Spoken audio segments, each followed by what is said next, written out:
That's why people say that there's no yacht club in Telford, because nobody knows where it is. Well, I think we should talk about it perhaps later on. We'll tell her what went on. Yeah, I reckon. Yeah. Good evening, everybody. They deserve to know. Yes, yeah. That's why. Yeah, that's why. As long as I can keep it quiet. Yeah, that's why. If you get it, so if you got in a taxi in Telford and said, "Take me to the yacht club," no, sorry, mate, we don't have a yacht club here. But you do. I've been there. No, sorry, mate, we don't have a yacht club. Yeah, so that's it. Yeah. Wait, no, you don't mean Telford, you mean Stoke. Yeah. The things you saw in Stoke. Things you see in Stoke on a late night. You remember across the road from us outside the hotel. I'm not as convinced that was a boat, but we'll see. Yeah. Wait till the photographs get developed. Yeah. Good evening, everybody. Welcome once again to a Monday night live stream. This will be the last live stream of January 2018. We're into next week. We'll be in February. You know, Ted, when you say this will be the last, don't pause after saying the word last. That's not told me. What? It's all down to timing. Yeah, timing. That's what the comedians say. It's timing. Yeah, good evening, everybody. Welcome to Monday night's live stream with me here. I'm somewhere down here, or is he over there? Never mind. Wherever he is, he's Fox. Good evening, Fox. Hello, peeps. Hello, everybody. Happy Monday. And the other one, if he's down here somewhere, well, he's down here on mine anyway. Yeah, is what was he called again? Chris, yes, the new guy, Chris. Welcome, Chris. How are you? If you know, I'm good. Yeah. Focus. Yeah, I'm still focused. It's not me that's out of focus. It's Yeah, right. What have you been up to this week? Have you been up to anything exciting and good and wonderful? Me, not much. I've been continuing with my Falcon build. I've done the front mandibles in black. Mandibles. Half a mandible. Got the other one, but and I've got the main body bit off the sprue. So it's a big 144 kit, but I like it. It's looking good. Excellent. Well, see the progress on that. Fox Wolf, what have you been up to? We'll talk about where we've been for the last weekend. We'll talk about that shortly. Yes. Well, first of all, let me explain that there's no banner at the bottom because my Google's decided that my toolbox in this Hangout is broken and can't be downloaded. So I'll just so you know, I'm legit. Yeah. It's Google. What can I do? Theirs works. Mine doesn't. Mm-hmm. Yeah. Damn you, Google. Mine works for a change. I'm still on the laptop. Hopefully, I'm getting the computer back next week. I hope it's back next week because the man said, hard drives. I've fixed the hard drive, mate, but I think your processor's on the way out. Leave it with me. Yeah. The thing is, with Ted being on the laptop, it means you get better picture quality and he doesn't go out of focus quite as much. But it also sometimes is like watching a 1970s dubbed film because he's like, I kill you. You dishonor my father. So, hey, gonna go.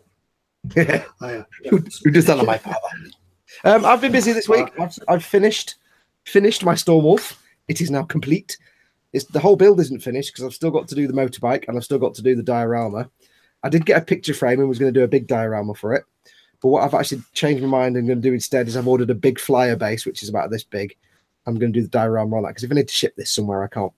There's no way to pack a big diorama. So it's going to get a big base. I'm waiting for the big base to turn up. I like big base and I cannot lie. So I'm waiting for that to turn up. Then I can get that done, get the motorbike done and get that stuck on its proper little diorama, but that's all done. Brilliant fun. I had a great time doing that. And it opens up now and you can't see inside because it's so dark. Yeah. Like there is stuff in there and it looks fabulous. Like Thunderbirds. Because like 3 days worth of work in there that you can't see without a torch is brilliant. I will not do lighting. Good. As for me, I've been on with the U-boat and I've got all the insides done. And look, it's in the clear plastic hull, and I'm just debating. Look at that, Ted. Look at that. Can't quite see it because once again it's like Fox. It's all dark in there at the moment. So we're getting so close. There's only another couple of years to go, and it'll be done. that's the aft section. Yeah, so maybe by next Christmas we'll be looking at putting some paint on the outside and getting like that. Yeah, so I'll be doing that. I've also been having a little go on a little side build I've got going. I'm building this at the moment, the staff car. Wow, there's a kit from there's a kit that there's a wheel built it when you're a kid's kit. It's you can't build the SAS Jeep and not build that one to go with it. So that's what I'm doing. So yeah, and we've had a visit to eModels this weekend as well, haven't we? So we'll tell you all about that as the evening goes on. But who's in chat tonight? And speaking of chat, we've going to try a new way this week. We're going to have our new friend Chris to have a look at the chat and pass all the questions on to us. I don't think he counts as new anymore, Ted. I think he's. No, well, he's a new guy. Until somebody else comes along, he's the new guy. That's true. I mean, he does have to make all the tea / coffee. Yeah. There was always a new guy. What's that new guy called? Yeah, I can't remember his name. He's been here 5 years, but I think we just call him the lad. The lad, yeah. So yeah, get the lad to make you, bro. Yeah. So the lad, the lad will be looking after chat the best he can. So hopefully we want to try and avoid, because the problem when we're doing this live stream is that chat gets so busy and we're so tied up doing the actual stream that we miss so much. And once a comment goes up off the chat window, it's gone to us. We can't go back and find it. So we do miss people's questions and we don't like doing that. So the idea is that hopefully one of us can just keep an eye on that and kind of help us not miss people's comments and quite so much. So let us know how we do. We're invariably still going to miss some comments and things like that as we go through, because it does get quite busy. So apologies in advance if we do, but we'll do our best to answer every question.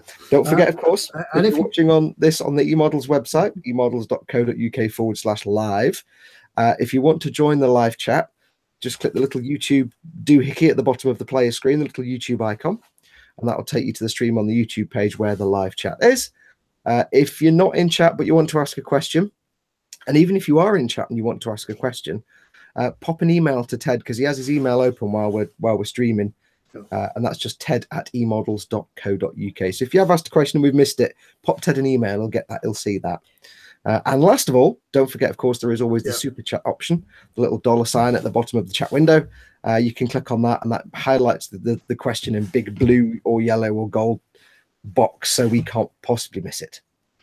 The email in Ted option is the best one for words that he can't pronounce. Yes, if you want to mail Ted with lots of strange words that are hard, French, German, Spanish, English, anything hard. Yeah, Orkney, anything like that. Yeah. Oh yeah, so, get Scott mailing you some Orcadian names, some Jarl names. That'd be good. Oh, which reminds me, nearly forgot Odo. He's still out of shot. I can't see him. Move it back. Back a bit. Back a bit. Where you've not got your banner, it makes your screen a different shape to the rest of us. So let me move the space puppies. There you go. He's got a command view now. Is he still to you? Is he in? To you. To me. To you. That'll do. Don't knock him off though. Stay. I'll give you a peanut later. Right? Yeah, stickers. Yeah, the stickers are going out tomorrow. I hope that from last week. I haven't got around to last week because I had a new job from last week. I sent a sticker out last Friday to a person in a place. I think it was someone in Stevenage, but I can't remember. It might not have been Stevenage at all. Yeah, it was somewhere. Well, yeah. After the live stream last Monday, I started a new job, and on Thursday I'm going to finish it because I've had enough. It's a let's call it a rose fertilizer factory. So yeah, I've had enough of it. So I'm going back to the old job. I think you'll need to explain that one for people, Ted. Is it kind of in partnership with the glue factory as well? Yeah, not quite. Well, hopefully not quite, unless I do something wrong. Yeah, it's working at an equine centre. Equine, is that the right word? Equine. Equine centre sounds so posh. Yeah. It's working with horses, and after 25 years of shoveling it, I don't want to shovel it anymore. So, yeah, it's not a job for me. Yeah. So, I'm opening up my job as chat monkey. Sprugo Addicts as a question: what's in the metal box over Fox's right shoulder? I don't know if he means right shoulder or left shoulder, or I don't know. I can't see a metal box over your shoulder, so I don't know I think what he's talking about. But Well, we can't see that. Can you not see that? I don't know what people can see. There's a metal box over here. If it's the one with multiplex written on it, it is. A friend gave it to me, and it's actually designed for people that do remote control planes. It's got lots of little drawers that open out, and you can put things in them. But I used it for storing paints and glues and brushes and stuff at first because it didn't have much storage space. It's got loads of paints and glues and things on the inside. I can't open it because if I try and open the door, it's very cleverly designed that one of the wheels is on the door. So if you open the door, it kind of leans. So everything on top, that's my big mega size unicorn Gundam, will all just go on the floor, and then I'll have a sad face. So it's just it's actually designed for remote control guys that can have all the tools and components and bits in a travel flight case kind of thing. But I used it for storage for a bit. And now I don't, but I used to. Talking about shoulders, I did see a question before. Somebody was asking, what's that on the other side over your left shoulder? Is it a light? Yeah, that is a light. He's done this one before. This one? Yeah, the one that everyone thinks is an iPad. That. It is, in fact, a light. It's like a really crap nightclub, isn't it? I've got two of those. They're posable and they're flat LED light units. And I use them when I'm filming. However, the one disadvantage, I'd recommend them. But as soon as I bought them, about 2 weeks later, they vanished off eBay, off Amazon completely. So I can't find them anymore. So if they ever break, I'm a bit knackered. Right.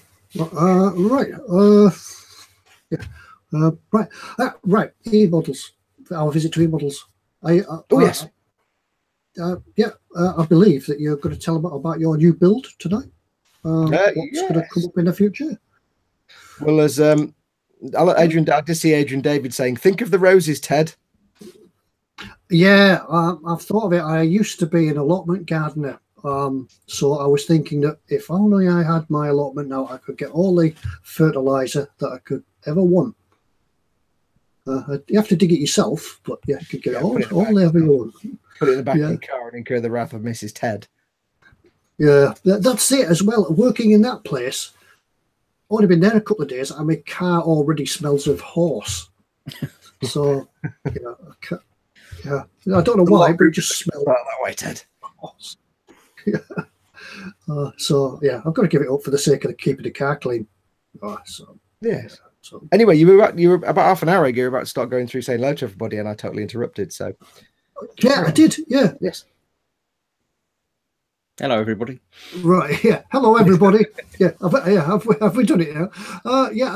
Let's go back to the top as far as we can and see who is in chat this evening. I'm not going to. Apologies if I don't get in through everybody, but Mike Mountain, Sergeant Bones. Guten Tag, Sergeant Bones. Das ist richtig. Bobbington. Bob Bobbington's obviously changed his name. It's Bobbington what? Bobbington what? He's also retracted a message at one point, so I'd love to know what he typed. So is it Bobbington what? Bobbington what? What? I think that's Commander. Simon D. Tony Black.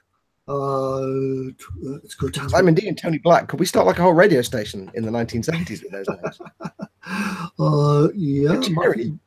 Matthew Bertels, Stijn van Gemmert. Stein van Gemmert. Stein van Gemmert. Yeah, see? Yeah. There we go. See? We teach it slowly.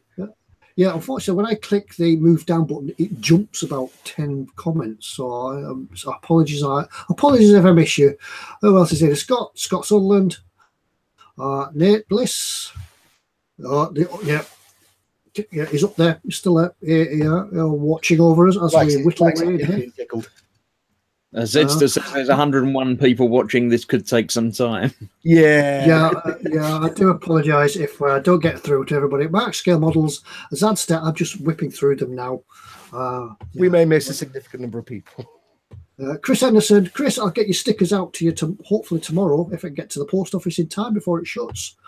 Bristol North, and also get Mike. Yeah, because if you nominate, if your question gets read out for the giveaways, the stickers and the mugs will send you a sticker. Oh, yes, that's the point. We forgot to say that. If you haven't done one already and you've got 2 minutes now and you can think of a question that we can ask to give away stickers and mugs, mail it to Ted now. But make sure you put the answer in there as well. We will trust you that it's correct. We won't go and research fact check. Yeah. So we'll have to trust you that the answer is actually correct. Yeah, we won't guarantee that we'll read your question out. We might save it till next week or sort of the week after when we don't have as many questions.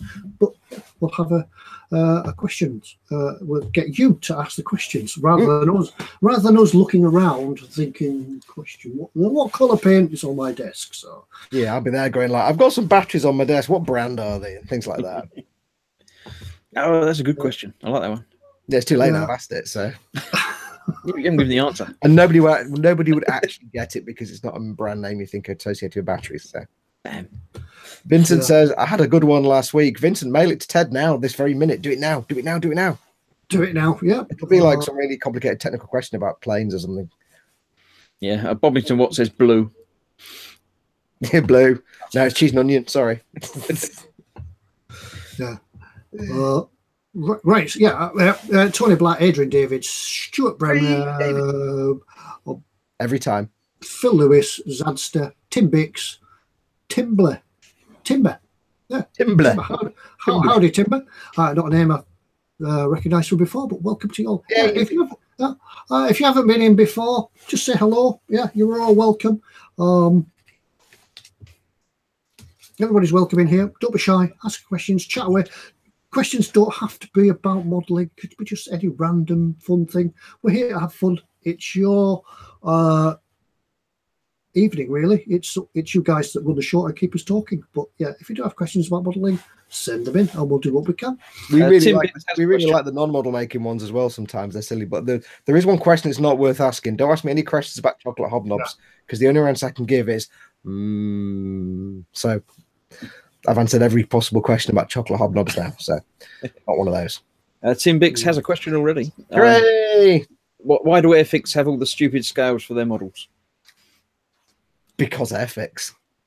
It's not just Airfix, though, is it? A lot of manufacturers do some really strange scales for some reason.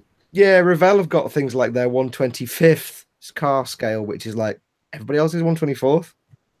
And then they do a lot of like box scale stuff, but then so do Bandai, so... Yeah, I think it's maybe something that the Americans did, something like, especially the 1/25th. I have a feeling, because most of them are American cars, aren't they? So I have a feeling it's probably something that's come over from America, and they just haven't been bothered to change the molds or anything. I think sometimes they just build a kit and then work out what scale it is, rather than designing it to be a particular scale. Do they have funny scales though? Because they've got 1/24th, 1/72nd, and 1/48th, all of which are kind of standard aircraft scales. Have they got anything else? They don't really do 1/35th scale. They do 1/32nd scale aircraft, do they? Yeah, they do. But 1/35th vehicles. Yeah, I mean, maybe some of it relates back to railway modelling scales. Because don't forget, Airfix are part of Hornby. Yeah, well, I think it was matched, wasn't it, at one time? I think through the things I picked up in the back of my mind that the original 1/72nd was nearest to 00 something. I'm sure somebody in the chat will tell us anyway. I know. Like I say, as they are technically part of Hornby, then there probably is some connection there in the dim dark past, so that some of the things they made probably also fit in with railway modelling scales. Yeah, I mean, Phil Lewis says 1/7. I can understand why they do things like 1/12, because it's, a foot becomes an inch. It makes it nice and easy to recalculate things, but it's also that's also a kind of standard figure model size as well, though. So figure scale. Someone must have done the first one. But it's when you get like, I don't know if they do it, but I've seen a kit in like 1/57 scale. Yeah, I've seen a kit in 1/78 scale, and it's like, really, it's not quite right. So Phil Lewis says 1/76 is the time with Hornby 00. And Beyond Hope says Airfix ships are 1/600 scale. Oh yeah, when you get into ships and really huge things like that, 1/500, 1/44 scale. Yeah. Tony Black, 1/96 scale. That's a scale I used to build warships in radio control models. Yeah, so I think we can all just rotate it back around to my original answer, which is because Airfix. Yeah, because they do. We just got a question in here by email from Dave Barker. Hey, Dave Barker. Where's the Uncle Barker? He's been dabbling in string theory and trying to work out if there would be an alternate universe with a Part 7 Falcon build. And how would you view it? I think a series of the Falcon build that goes past part 6 would actually violate the general laws of thermodynamics and the conservation of energy. Yeah. So, if it was a parallel universe, the world would explode if there's a part. Yeah. I mean, if you were to open an Einstein-Rosen bridge to such a parallel universe, the displacement of the waveform would be significantly overwhelming. I don't think the Einstein-Rosen bridge would last long enough, but I think as well it'd be scientifically impossible. Mm-hmm. Yeah. Because everybody knows there's no number after 6 anyway, so. The questions are coming in for the giveaways. Yeah, there's a question. Yeah. So if there's a 7th dimension, we disappear down a dark hole. End of episode 7, everything will go. Sucking on itself. The end. Yeah. So that would get to part 7, but no further. Yeah, it'd just be a test card. Bobby asks Fox, if you could hide something in your beard, what would it be? Better question is, what have you got hidden in your beard at the moment? Many. But I hide them, so I can't tell you. Now then, at the yacht club. I'd hide cakes for future consumption. At the yacht club on Saturday, you were having that felt. Yeah, that's true. But we'll leave that one there. People made out of felt, did you say? Yeah. No, people were asking to feel his beard. Can I feel your beard? I'm like, yeah, sure. Apparently it's soft and rather pleasant. Oh, Tony Black says chocolate hobnob crumbs. My only response to anything about chocolate hobnobs. Well, that's probably, I think if the camera was any clearer, we might be able to see some. Yeah. No, they're gone this morning. And my only response to any other kind of biscuit is it's not a chocolate hobnob. So there's only two answers to a biscuit question. Well, is Jaffa cake a biscuit or a cake? We don't discuss such things on this live stream. And the question that's been asked. And the question that's been asked before: chocolate digestives, chocolate up or chocolate down? What, when you eat them or when you do what with them? Yeah. Do you eat them chocolate up or chocolate down? Which is the right way up for a chocolate digestive? Do they all come in the packet the same way round, or do they put chocolate to chocolate and biscuit? That would be barbarism. What are you talking about, man? That's cats and dogs living together. No. Chocolate down. Although, unless you have it the other way around, in which case it's chocolate up. I don't know, actually. And how many dunks can you get out of a chocolate digestive? I don't dunk.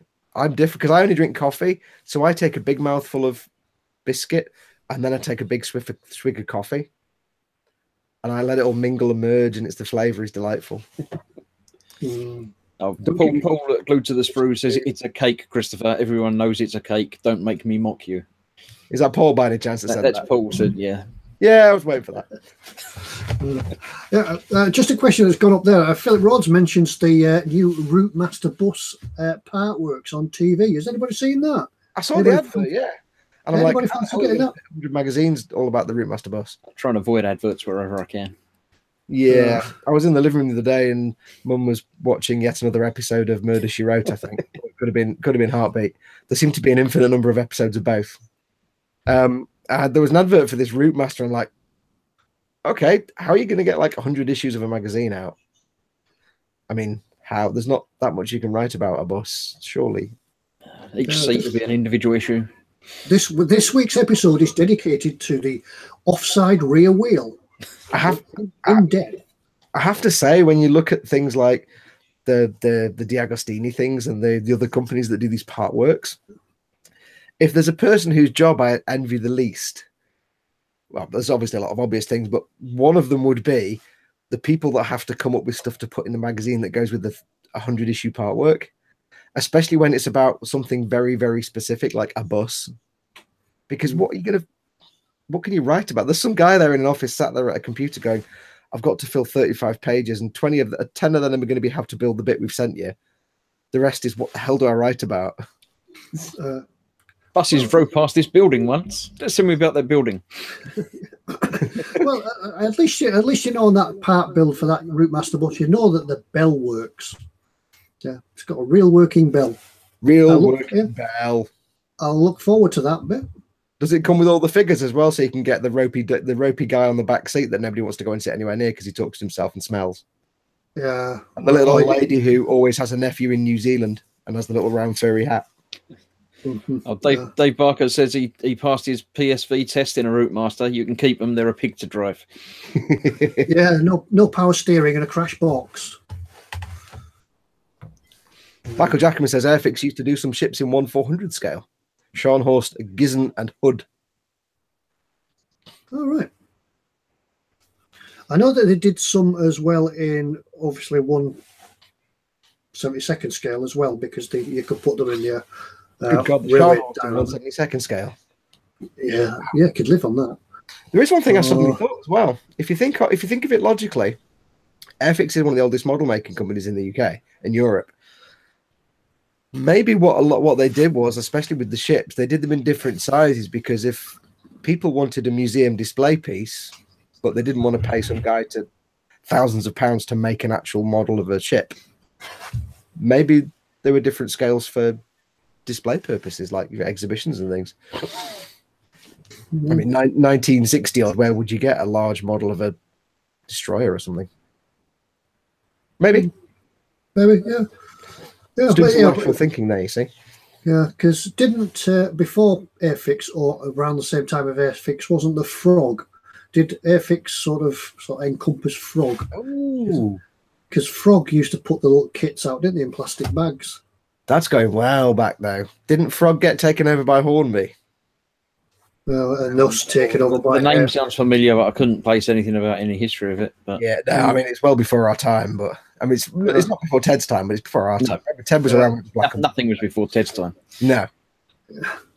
Yeah. These guys in chat will tell us. Tony Black says Frog was the original one. Yeah.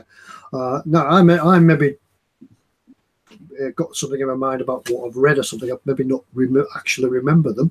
But I know you can't backpedal now.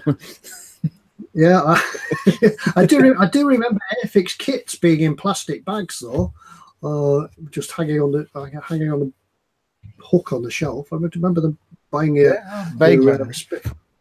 I do remember the first model kit I ever saw in my entire life, and that was a Red Arrow from an Airfix Red Arrow, a little tiny one, and somehow we got it from the milkman.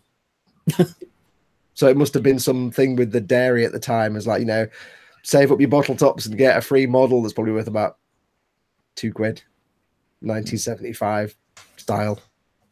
Or maybe it was from the Alpine Popman, I don't know. Tony Black says you still get frog kits turning up on eBay. Yeah, probably do. Yeah. They're either going to be really cheap or really expensive, aren't they? Yeah, well, the sort of thing that people will open now and they won't want to build, but Trot Child says Woolworths the kits in bags, mostly Spitfires. Yeah, that's where I remember seeing them, I think. Pick a mix. Pick a mix kit, that'd be a good idea.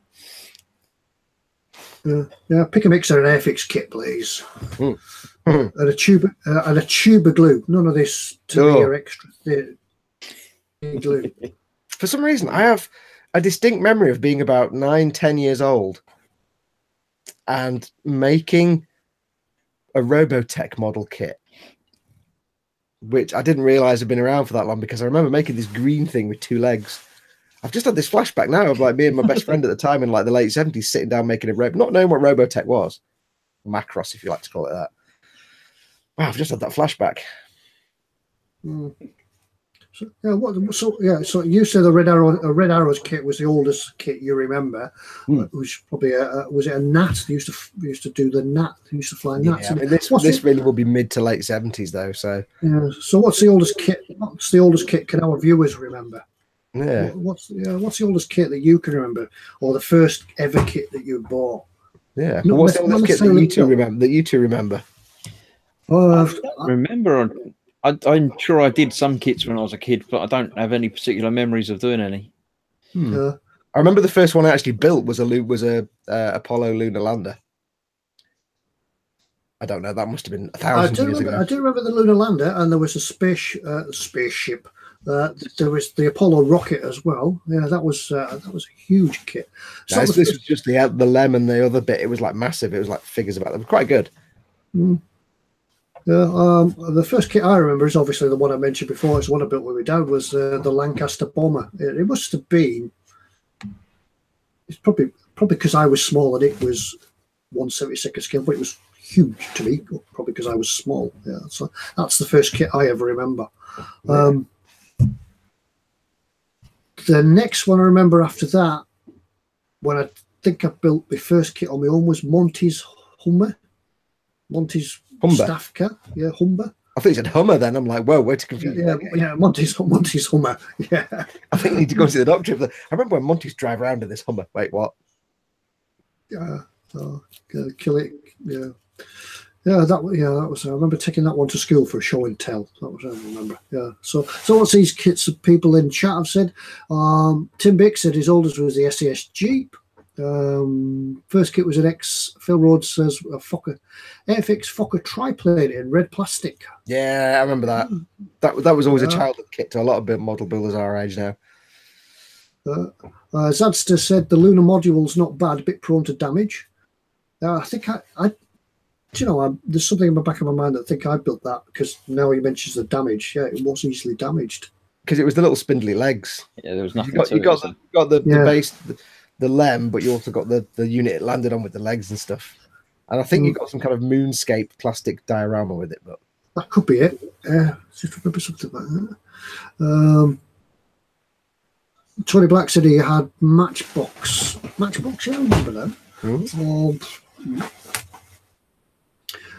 Trot and Chad, the first kit was the Airfix Cutty Sack, but my dad gave it to me and took it back to build it. And he built the Bolt and Paul Defiant. Memories. Memories. I think eModels still have some of those retro kits in stock. So if you have a look on site, you might be able to find an old retro kit that you built in the past. Airfix bought out, didn't they? A load of reprints of old kits. They must have found a load of them olds and go, let's print all these out. Yeah. Adrian David just asked, will eModels get any more Gunpla kits? Yes. Lots already, aren't they? Yes. Basically, as stock runs out of each one, they order more. Yeah. But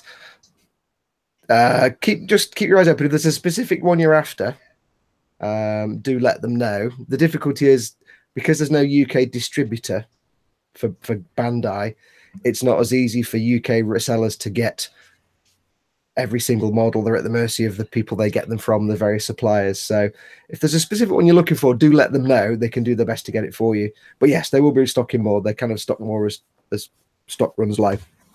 Yeah, we saw the stock work this weekend. It's a case of supply and demand. As it goes off the shelf, it sort of comes up on the system that there's no more in stock. So it reorders itself. So. Yep. But does it count as going out of stock if Fox has been into the warehouse and filled up his boot with them? You mean accidentally open my pocket that happens to be the size of a car boot? Yeah. I had to resist. I'm like, oh, I've got this Gunpla. And then I went up on the ladder into the ceiling where it's like very thin air and the seagulls and planes flying past, and there was more Gunpla. I'm like, oh, look, high new Gundam, yes. But yeah, it's the dilemma that any UK stockist has is getting hold of the kits, because we don't have a distributor in this country to get stuff from. So yes, they can get pretty much anything you need, but it's not as easy as it is for, say, somebody in a country where they can get it from their distributors. But if there is a specific one you're looking for, just mail them and ask. They might not know exactly what you're talking about, but they can always ask me. But they can certainly try and get it for you. Dave Black has just mentioned there, it sort of piques my interest when he mentioned the 172nd Flower Class Corvette and the eModels have it. Yes, they do have it. It is a nice kit, and there's lots of extra stuff for it, and it makes an excellent radio control model.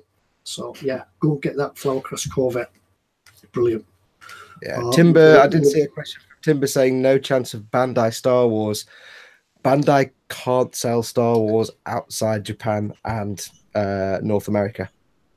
Outside the Asian territory, North America, they're not allowed to. You can get it in Europe and the UK, but not particularly reliably.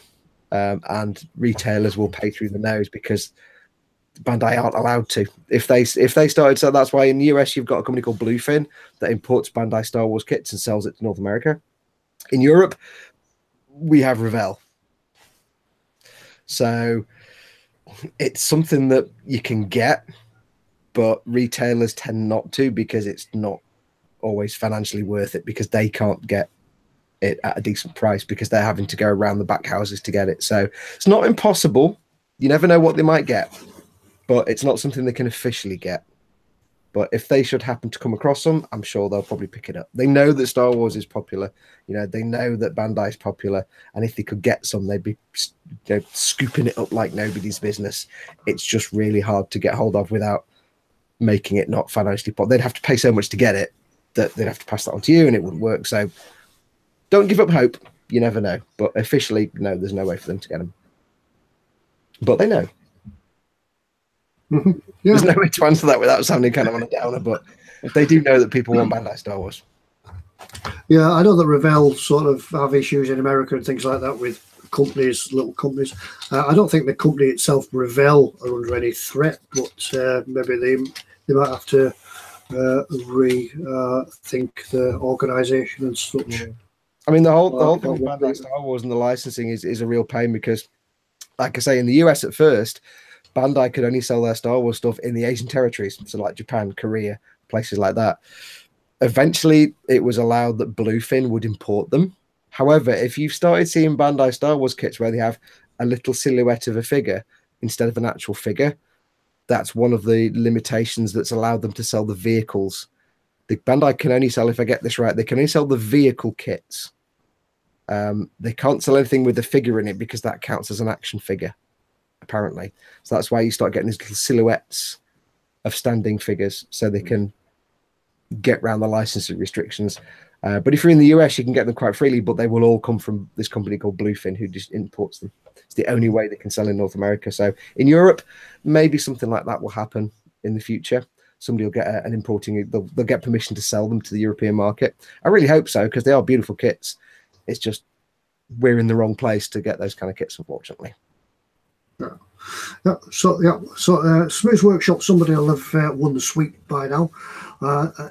Yes, well, I've already mentioned Gunpla, but I was asked a question, so that doesn't really count. No, it's true. It doesn't count. If you ask a question, it doesn't count.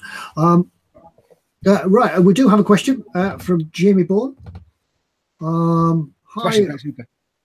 I had to say that. Hi, Ted, Fox, and Chris. He's currently trying to build a diorama which has the Revell 148 Wessex as the main subject. I'm building a helicopter. Brave chap, man. Yeah. As in building a helicopter. Brave man. I can't do helicopters. Yeah, especially 148 Wessex. And he wants to make it look like it's been abandoned. And he's asking on how much weathering should be added. Once again, Jimmy, it's really a matter of being up to you, how much you want it weathered. How abandoned do you want it to be? Yeah. Do you want it? Well, it won't exactly rust because it's probably made out of alloy. So that option's really out. Bit mucky, bit of streaking grime, bit of chipping, let the alloy sort of shine through from underneath the paintwork rubbing off, and then a bit of rubbish mud if it's in a field, sinking in the mud, where the cows have all probably been eating the hay out the back of it. It's also worth considering as well where you want it to be in the world, because if you could set it in a desert, if it's crashed in a desert, then it wouldn't necessarily rust so much, but it would look sun faded and any fabrics would shred because of the wind sandblasting it. So you get paint coming off because of the sandblasting effect, and you get bleaching of paint and things like that. Whereas if you do it somewhere temperate, like in Europe, of course, you're going to get rain as well. So you get more rust and things like that. So you could set it in woodland or forest, so you could do all that, but also have stuff growing over it and into it. So I would when it comes to any kind of weathering, it is entirely up to the person making the kit how they want to weather it, and it doesn't have to make sense. The beauty of it, it doesn't have to be. You could set it crashed in Antarctica, so there'd be no rust at all, but it'd be covered in ice and snow, and still sandblasted. Yeah. But just if you're ever stuck for ideas, just get on Google and start doing a search for not necessarily that thing, but any examples of weathering in a particular environment. Like, you know, if you say you want to do a desert environment, there'll be lots of photographs of old World War II tanks and planes and cars, things like that, that have been lying around since whenever. If it's going to be in a European temperate climate, Google things like junkyard photos of cars and vans and trucks in junkyards, because there'll be tons of reference there of just vehicles rusting. But bear in mind that aircraft, often they are like aluminium and stuff. They don't necessarily rust the same way. Mm-hmm. Yeah, I think, I know that Chris has got an excellent book. Is it AK, the diorama book? The diorama FAQ. Loads. Yeah, loads of ideas and books like that. Yeah, brilliant. So I just do it. Revell's very large helicopters are actually very, very good. 148th helicopter, that's huge. Was it 148th? Yeah, that's what he says. 148. That's massive. It's going to be big. Yeah, that's going to be big. I do hear tell that their helicopter kits are actually quite good in the bigger scale. So yeah, so I don't know if you're watching the chat. If you're watching the chat, but people are saying that you could have it with bits of wires and things pulled out of it. Phil Rhodes says check out Fox's fans videos. Yeah, that's something. My van wasn't really abandoned. It was more just abused. More like I'd been driving it for a few years. Tony Black does say Google barn finds or abandoned cars. Yeah, flaky paint for Wessex. Instruments ripped out with lots of wires and pipes. Yeah, as I say, you could do it in a muddy field, as though a farmer's been using it to store his hay in the back of it, so you could have sort of rubbish falling out. Tony Black says there's a bits of Catalina that crashed on one of the Shetland Islands, and the aluminium looks almost new. Yeah, because aluminium doesn't corrode. So it'd be worth. It's always worth. I mean, the thing with weathering is it doesn't have to be like realistic. You can just make it up, and invariably it'll still look interesting. And ultimately, you can make up the story behind the piece that you're displaying. So if you've got it there and it's in the middle of a particular setting, you can say, well, this is the story behind it. It's crashed here, and this is what the weather's like, and that's why it's like this. So, yeah, or hey, you can have it that a museum has bought it and it's stuck in a back lot with a tarpaulin over it to try and keep the weather off it. It could be on the back lot of a film studio, and it's been sat out there for 20 years because they made a film using it once, and it's just been sat in there and been gutted for parts. Yeah, could do streaking grime and things on it like that. Weather or the rain and. I've got the sniffles again because there's a camera on me. RLE82 says have a look at the aircraft scrapyard in Arizona. There's loads of Google images of that, but that's places have been abandoned for decades. Yeah. Simon D says aluminium does actually corrode it. Yeah, you're quite rightly. It does. Yeah, eventually over time goes like a fluffy white sort of. It goes a white powdery, doesn't it? Yeah. But it'd be worth it. I mean, you could do some research if you wanted to get really specific and start looking at what different bits of it are made of. So, like, if you have, say, the seats and the covers are all ripped, then the springs inside of those might be something that will oxidize and go rusty, whereas the aluminium frame might not. But then some of the screws on the helicopter might go rusty because they're just made of steel or iron or something. But again, maybe not with the frame. So there's a lot of potential to get different types of weathering on the same vehicle because it's all different materials. You've got to think as well that before the military would sell a helicopter, they would rip everything salvageable out of it. So if your helicopter's got an interior with it, if the 148 Wessex has got an interior, a lot of that's going to be missing. Some of the pilot seats, a lot of the avionics and everything.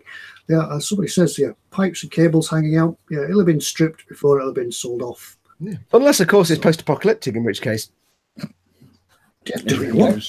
see, maybe it's in some country where it's been sat on the tarmac for a while, and then there was some kind of natural event like a volcano or something that meant that town was abandoned and the helicopter was left there. Or maybe it's like something like Chernobyl where it's been sat there and of course everybody evacuated and it's just been left to the elements.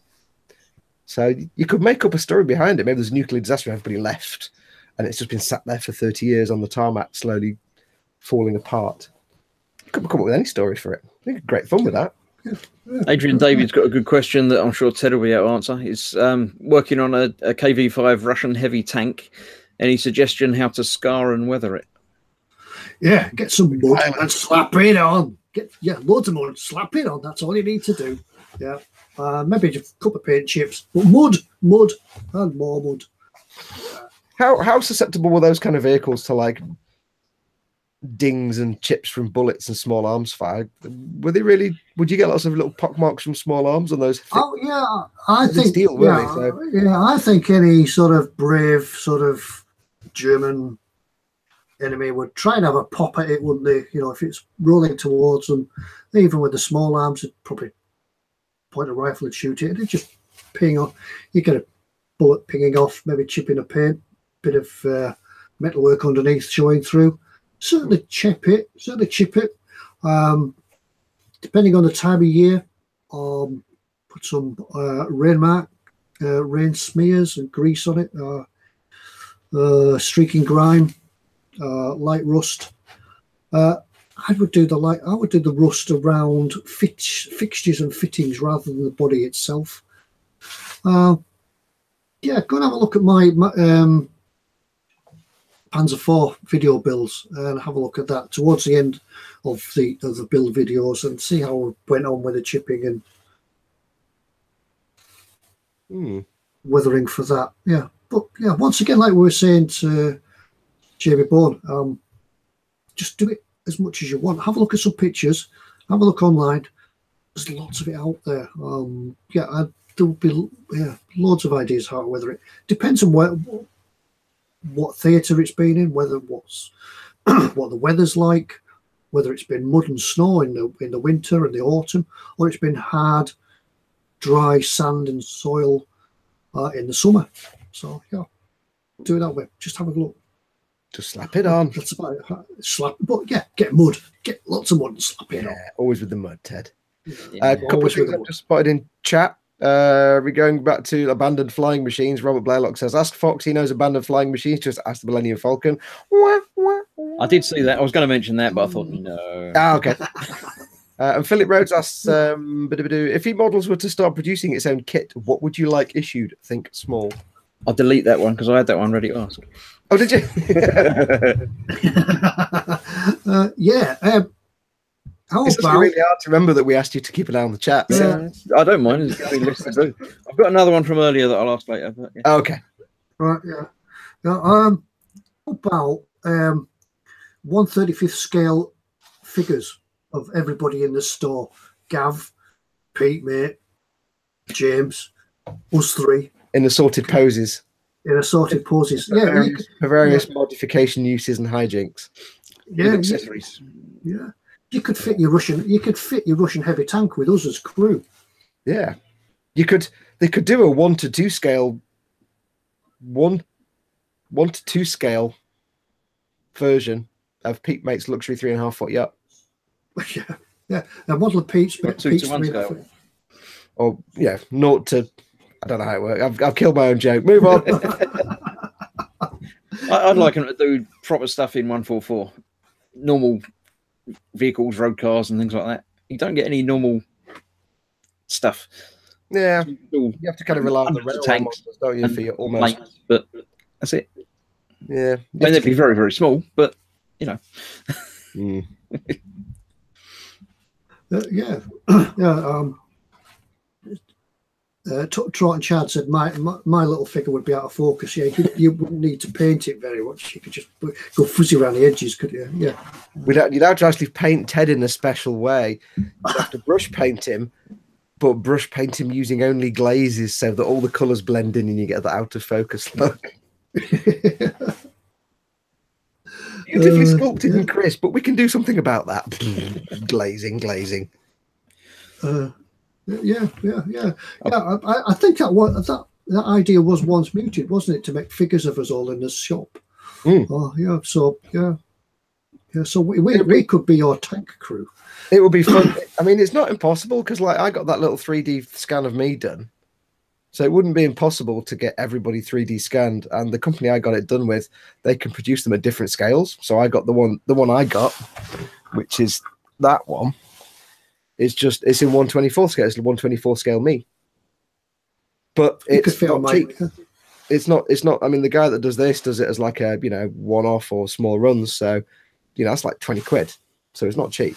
But it's not impossible. Get some 3D scans done and get a load of them printed out, and just get them in various poses so they can fit into like vehicles. Get some of us in like car driving positions or tank commanding positions or flying planes positions, which is the traditional Airfix, one hand on the leg and one hand like that. Yeah, so we could be riding that motorbike that like Tony built, is leaning over and Bobbington got an interesting question: fried, boiled, or poached? Eggs, by the way. Fried, definitely fried. I'll go with fried. Yeah. Brown sauce on a sandwich. I've got an even better way to eat eggs. Raw. And it's the way my dad used to make them when I was a kid, and it's what we call egg chopped up in a cup. Oh, with salad cream. Very complex. Very complex. The name's quite misleading. It's very complex. What you do is you boil your egg, you hard boil your egg, and you put it in a cup and you chop it up. But with a little bit of salt or maybe pepper and a load of butter. And then you eat it. And it's divine. You get like 2 eggs in one normal cup size. I wasn't a big fan of eggs when I was a kid, but I used to love it when my dad made egg chopped up in a cup. It's the best thing in the world. And then I discovered pot noodles and that all went out the window. Yeah. So, but did your egg chopped up in a cup? Did you say it came with salad cream or not? No. It was always with a little bit of butter. I don't know about that. No, a little bit of butter, just a tiny amount, just to smudge it. Especially the egg mayonnaise if you're putting salad cream in it. Yeah, maybe a little bit more. We weren't posh enough for salad cream in them days. Yeah, Bobbington Watt says, so scrambled then. No. Hard boil first. No. Yeah, I did know chopped up. Yeah, I chopped some egg in a cup. It must be a northern thing because those southerners, Chris. See, I have fond childhood memories of being upstairs in my bedroom, and I'd be like drawing or reading or playing with a toy or making a model or something, and I'd hear tick, tick, tick, tick, tick, from downstairs. I can hear it like that's Dad chopping up an egg in a cup with a fork. And I'd run downstairs. Can I have like 13 eggs in one cup? Right.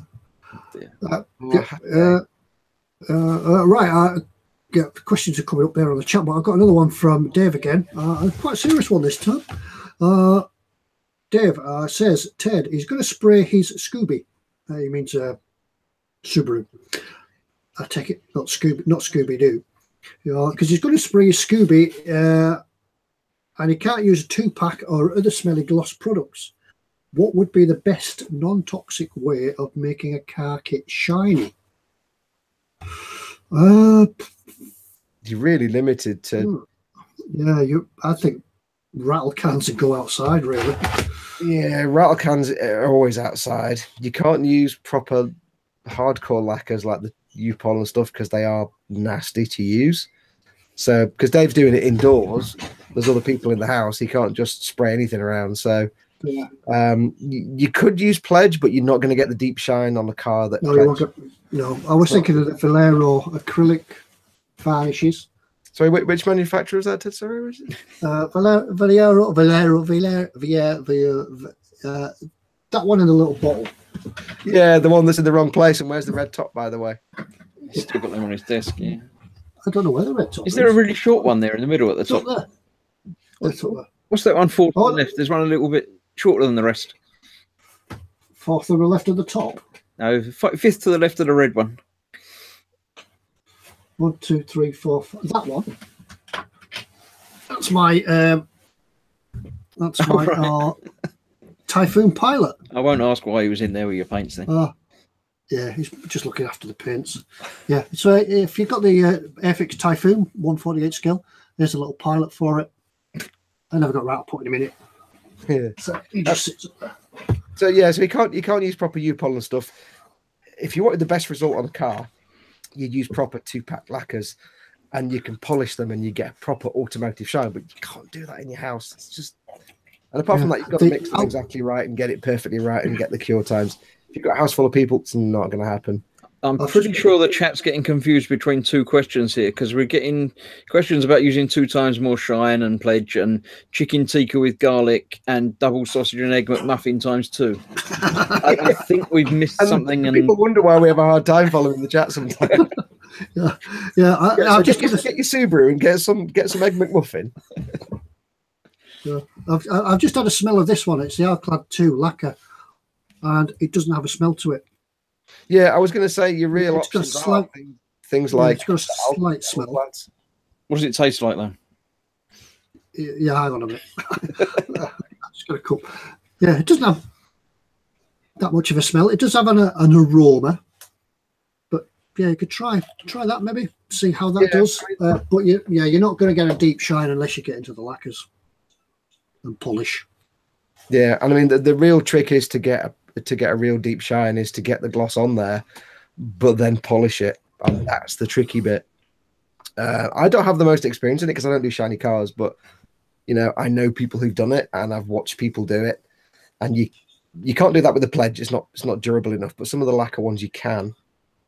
They're nowhere near as bad and stinky as, like, you know, proper automotive U-Pol and 2-pack and diamond, 2-diamond, whatever it's called, that kind of stuff, the stuff that Alan mentioned last week. But yeah, normally it's a case of them polishing it afterwards, and that's where the skill comes in. So you can polish it to a nice glossy shine without actually taking the varnish off. Now, I have seen people use normal automotive polishing products like Meguiar's polishes, which you normally stick on a Meguiar's G220 polisher or a DAS 6 or something, and you on the car. You kind of do it in miniature, but you can still use the same polishes. You go from an abrasive one to a medium one to a fine one, and it's like sanding but with a liquid polish. You can do it. I think normally though you do it by hand. Just go back to my figure there. Michael Jackman said he's just started the 1/24 Typhoon. Yep, you'll love the build. It's a fantastic build for Airfix. If Airfix produced all their kits like that, I'd be building more Airfix. Yeah, it's a fantastic kit. You enjoy it, yeah, man, Michael.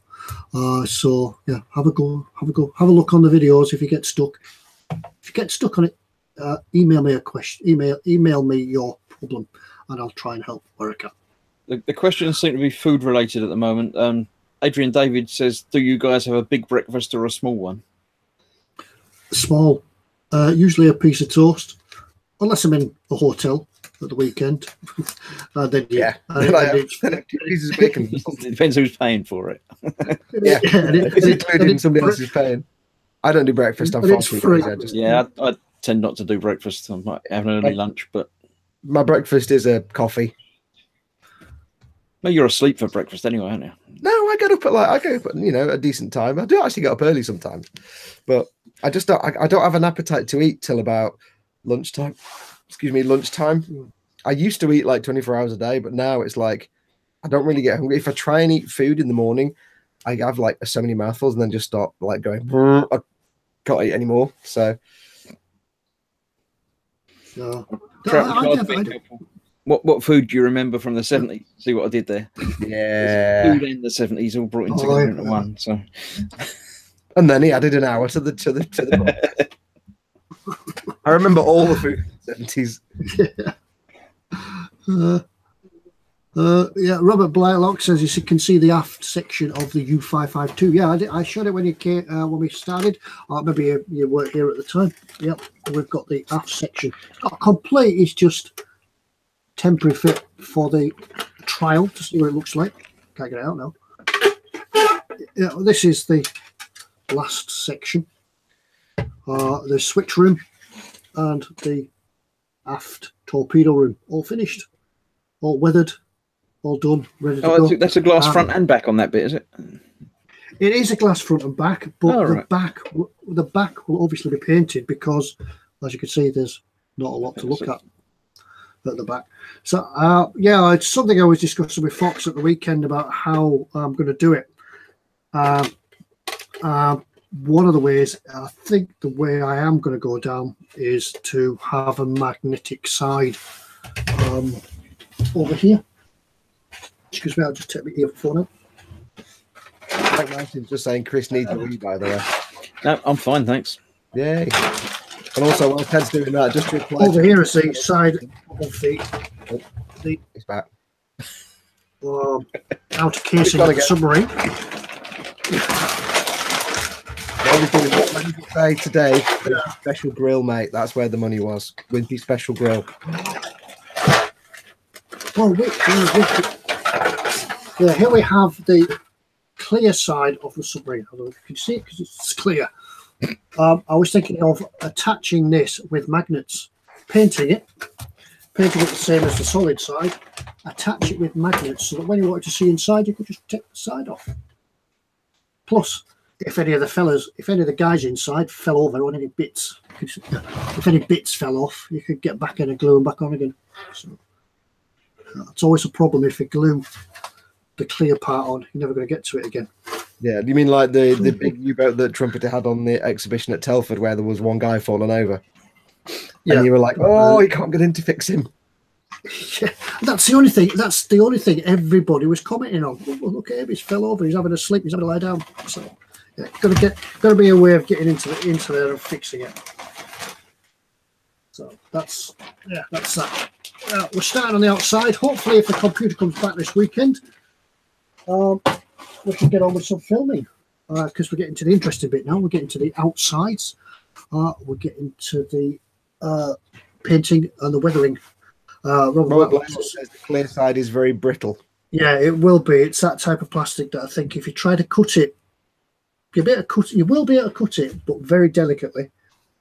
That's one thing I'm not thinking now of opening up the sides of it.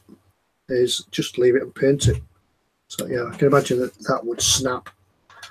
No problem at all. So yeah, still. Yeah. Apparently, there are still Wimpys around in the world. So. Yes, while you've been doing that, Ted, the conversation has turned entirely to Wimpys. Wimpy, yeah, that was a precursor to McDonald's. That was before McDonald's, wasn't it? Before McDonald's, it was proper good stuff. We used to have one local to me, and it was the best place to go for like a treat on a Saturday. It closed when I was about 9 years old, and then about 7 years ago, I actually was in a bowling alley and they had Wimpys, and I was like, oh my God. So I had like 2 Wimpy special grills and 3 Wimpy burgers, and I was in heaven. Nobody makes burger like Wimpys. They were like sweet. And yeah, I seem to recall that Wimpy was a very different type of service to what us Brits were used to. Well, it was a restaurant rather than a fast food place. You went in and they gave you a knife and fork and... Yeah, Wimpy special grill with the little sausage that was almost cut into segments, but not quite. So it was like segmented, but not all in pieces. Do the Americans still have Wimpy? No, it was a British thing. Americans never had Wimpy, yeah. Wimpy was like a proper English thing. Oh, I thought that's where it came from. No, it had a beef eater as its symbol. Wow. Had a little round boy in a beef eater outfit. He probably had a name. Probably Mr. Wimpy, I think. Probably was Mr. Wimpy, now you mention it, yeah. Jobberwick von Trumpy. I've just spotted this. Says, anyone know if any manufacturer does a Sherman Easy 8 with full interior? Only finding aftermarket interiors. I know Tamiya do an Easy 8, but I don't know if it has an interior on it. Now then, this is a question that I don't know if I've asked it before or on here or I've just posted it around about websites, forums and things like that. Many years ago, I remember building a Tamiya Sherman tank that had a full interior. 1/35th scale, Sherman tank with a full interior and crew. I've asked around and nobody seems to have heard of it. Has anybody here heard of that kit? Yeah, because I know you've mentioned it before. I know they do an Easy 8 though, because it appeared in the eModels store a few months ago. It was a new release. And it's specifically an Easy 8 Sherman, but I don't know if it has an interior. I don't know at all. No, none that I know have an interior. I think you probably dreamt it. No, I remember it being on the slidey thing at the front of the eModels webpage. No. You mean the Easy 8? Yes. Ah, yeah. Oh, excuse me a moment. My phone's about to die. Just need to plug it back in. Yeah, but I definitely remember in my youth, I built a Sherman tank with an interior. I know you did send off the chat one day looking for it, and I can't remember if they found anything or not. I never found it. Nobody. Yeah, I think everybody denies it existed. Like one of these UFO, it's like UFOs and things. Nobody will admit their existence. Somebody in the chat just said that Wimpy was rubbish. They're now banned. They clearly never had Wimpy. Yeah, Trout and Sauce said Knickerbocker Glory. Adrian David says Dragon do an Easy 8 at 1/35th. Yeah, there's lots of Easy 8s about. Yeah. I don't know if it's got an interior. Just the interior. I mean, ultimately, at the end of the day, if you have to go for a kit and a separate interior kit to add to it, a lot of times that is what you have to do. Because a lot of manufacturers will make almost like curbside models. They won't do the interiors on them. Because having an interior makes a kit more expensive, and sometimes they don't want to sell it to that particular market. Yeah, then again, like the Panzer IV that I built, that was a trumpeter. It was great, yeah, 1/16 scale, had a full interior, but after a while, you don't see any of it. You build it all in. And the thing to keep in mind with Tamiya kits as well was a lot of even the older tanks, they were designed in such a way that you could put like simple batteries and motors in them. Not to remote control them, but they kind of built them with that idea in mind that people would put little batteries and electric motors in them and whiz them around. So that's why they pioneered the kind of rubber tracks and moving wheel and that big empty space on the inside. Yeah. So yeah, unless somebody has said it has an aftermarket part, no, I don't think there's one that comes with it altogether. They may be wrong. Somebody will tell us if they're different. And at the end of the day, when you go for the aftermarket parts that add things to vehicles and things like that, like tank interiors, they're usually really good because they just make that one thing. And they know people will come to them for that particular interior. So they're usually really good quality. Ted, did I see the tiger that Andy's hobby HQ did? No, I haven't seen that yet. I'll look that one up. I'll make a note. I'll write the question that I can answer straight away. Bobbington Watt says, what's the best rigging material for biplanes, ships, etc.? Very simple. It's called Easy Line. EZ and then the word line. I'll risk opening my big metal box to get some if you give me a second. This could go horribly wrong. You might see sadness on the camera. We hear a big crash and turns around and he's got a sad face. Careful. That's the stuff that stretches like 7 times longer than it is or something. Or... That's not it. Hang on.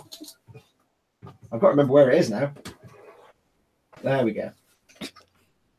I've got a reel of it somewhere, but I've got no idea where it is. I haven't actually used it yet. I picked it up to use just in case. And that is Easy Line.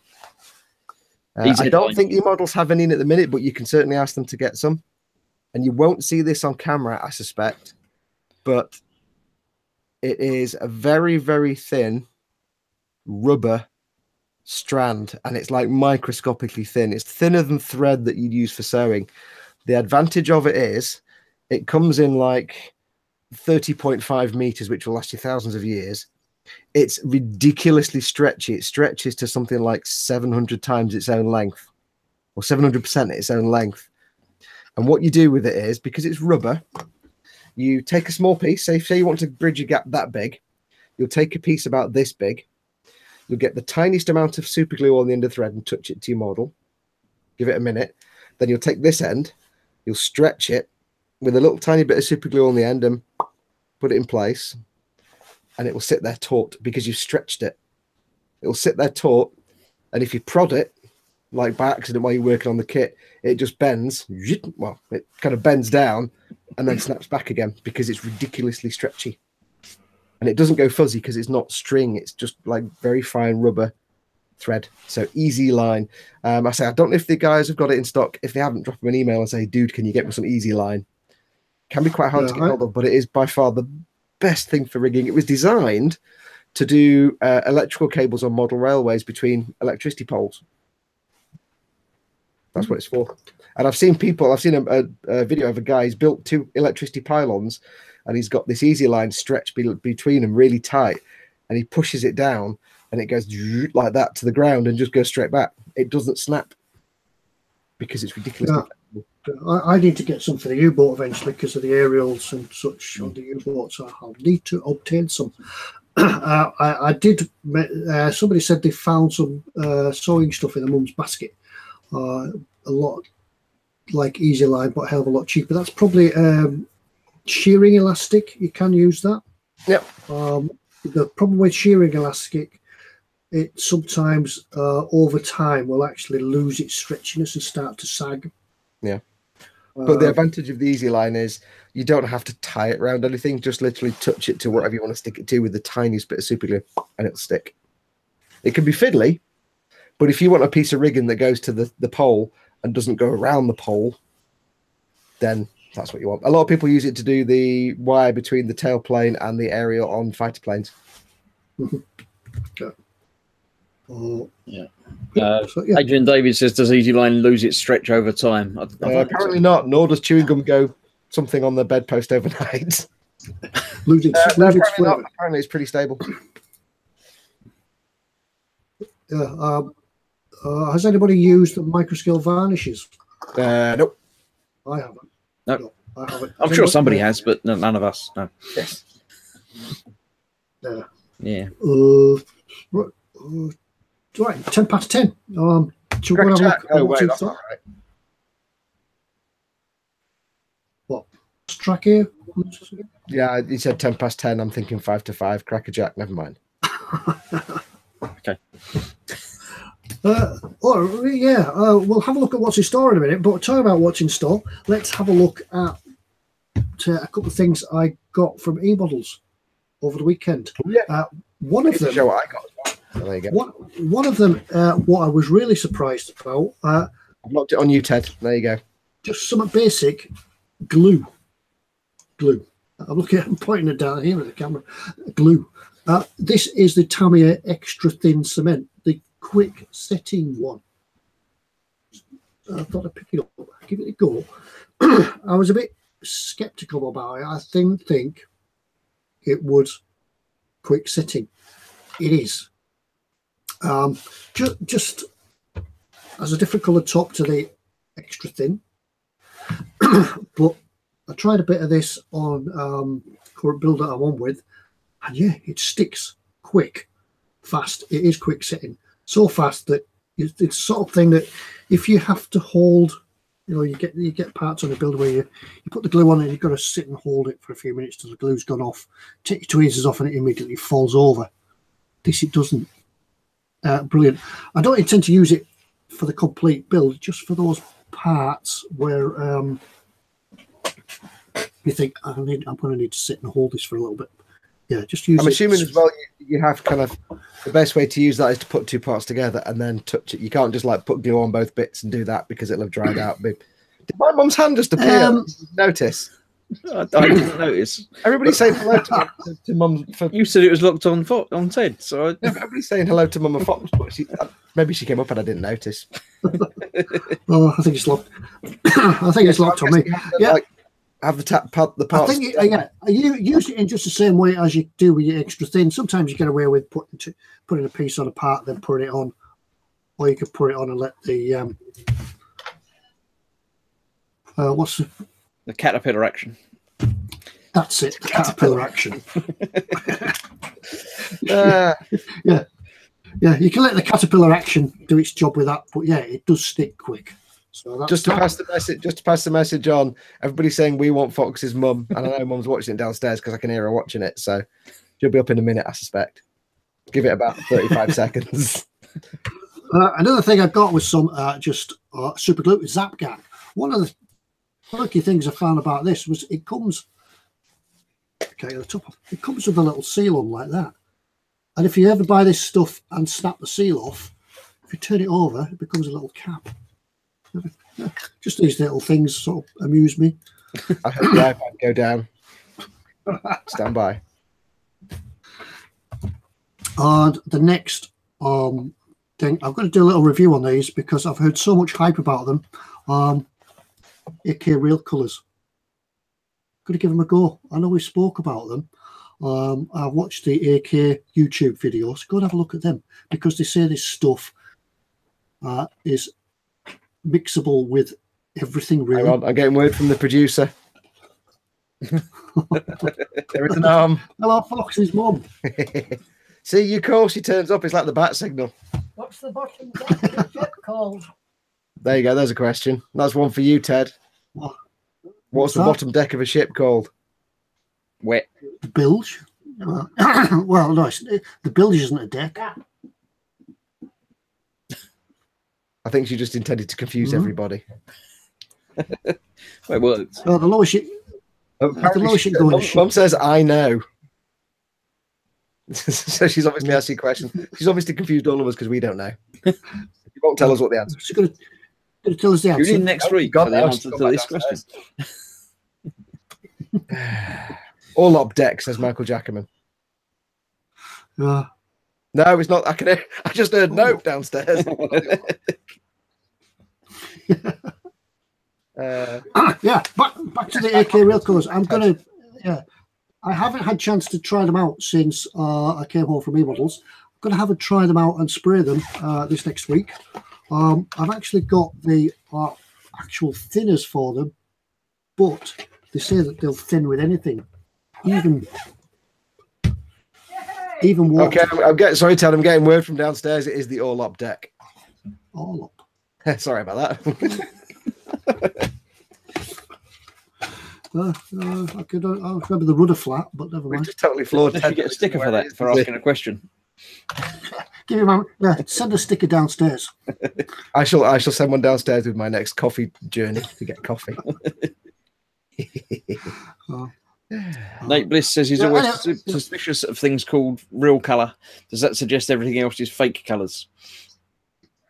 Yeah, apparently AK have done a lot of research to do this, and they have got them, as they say, the real colours. And also they have adjusted them for scale variance. Now then, whether that will work the same as in 1/72nd to 1/35 to 1/48, I don't know. But I'm thinking that they're probably adjusted for small scale rather than large, so they'll be a little bit different. If that's something that interests you, real colours. But they do them individually, but they also do them in a kit. They do the various kits. This one is British Army, Africa, late 42 to 43. I think there's about 17 in the range.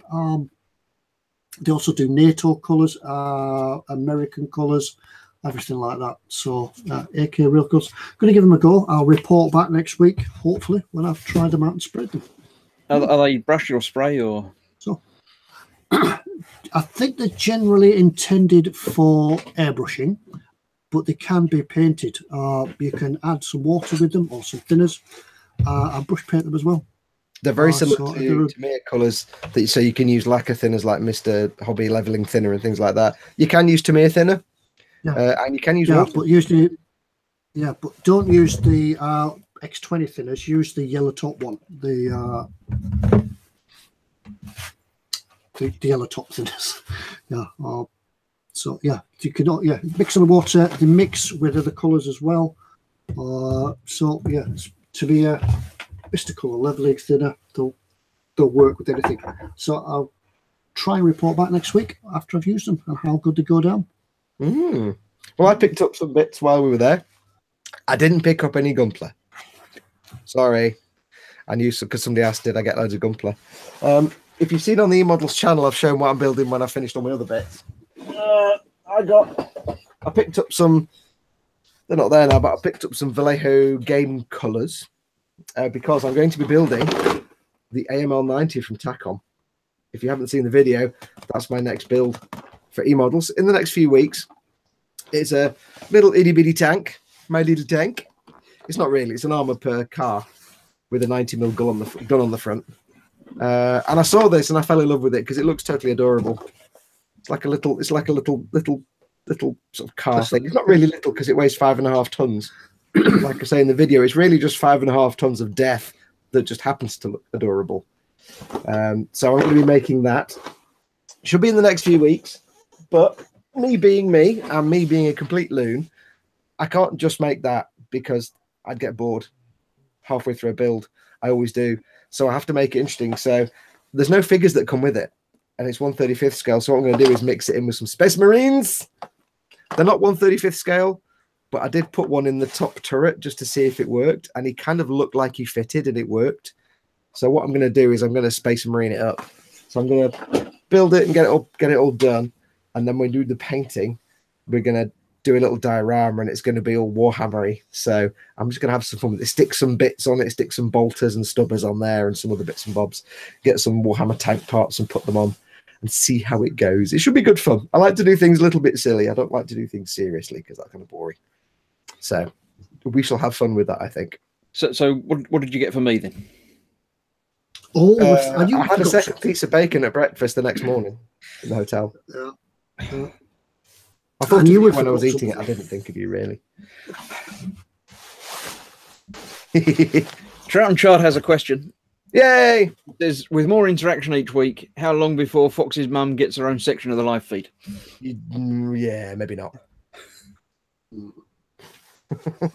She start demanding money then, and that's where it'll go wrong.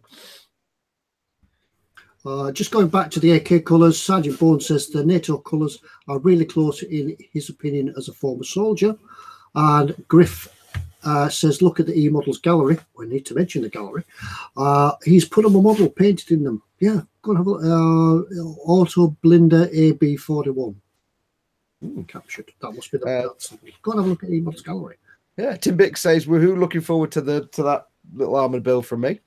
Michael Jackman says, I take it the Eagle is now on display eModels. Yes, it now has a whole shelf just to itself, apart from some radio control components behind it. But it's now on display in a little shelf, on a glass shelf with some lighting all over it. It looks really good. And I had to walk out and I was like, and I walked out. But I've come to terms with it now. It's in its forever home. So yeah, we had counselling. Yeah. Tony Black said he's posted his dinosaur to the gallery as well, which brings us to the point. The gallery, yes, it is next week. That will be picking a prize winner. If you have a model, get yourself across and stick our picture in the gallery for everybody to see. It doesn't have to be a work of art. It doesn't have to be perfect in every way. As long as it's interesting, as long as there's a model. It doesn't have to be from eModels either. It could be from anywhere. Yeah, you could be a scratch built something. It could be anything. Yeah. So it's eModels.co.uk/gallery, but there's a gallery option on the top. Yeah, and all the instructions are there of how to upload your picture. Unfortunately, we haven't got round the way of having to log in each time for giving a review. But you give a review. If you see a model in there, give a review, because people will then come back and they'll review yours. And to qualify for the prize draw, your model needs to have a 5-star review, or a model has to have a 5-star review rating. Yep. We'll look at them. Every time you're browsing eModels, just nip into the gallery and do one review. Then you're only assigned in once and you're done. Yeah. We have discussed ways to try and sort of amend the reviewing system, but unfortunately there isn't any way to change it at all. It is the way it is, because we need to know who sent the review, because although we don't do it right now, there may be a point in the future where perhaps we do things, we give a prize for the best model, and maybe we pick out a really nice review and give that person a prize as well. We don't do it yet. We might do. We're thinking about it. So right now, yes, it gets your name and your email address. You have to do it each time, but there's no way to get around that, unfortunately. But yeah, get up and then get your pictures up. The first of every month, or closest to, Ted, Chris, and I will sit down with a stiff drink and a good internet connection, and we'll go through all the 5-star rated builds in the gallery, and we'll pick out a winner.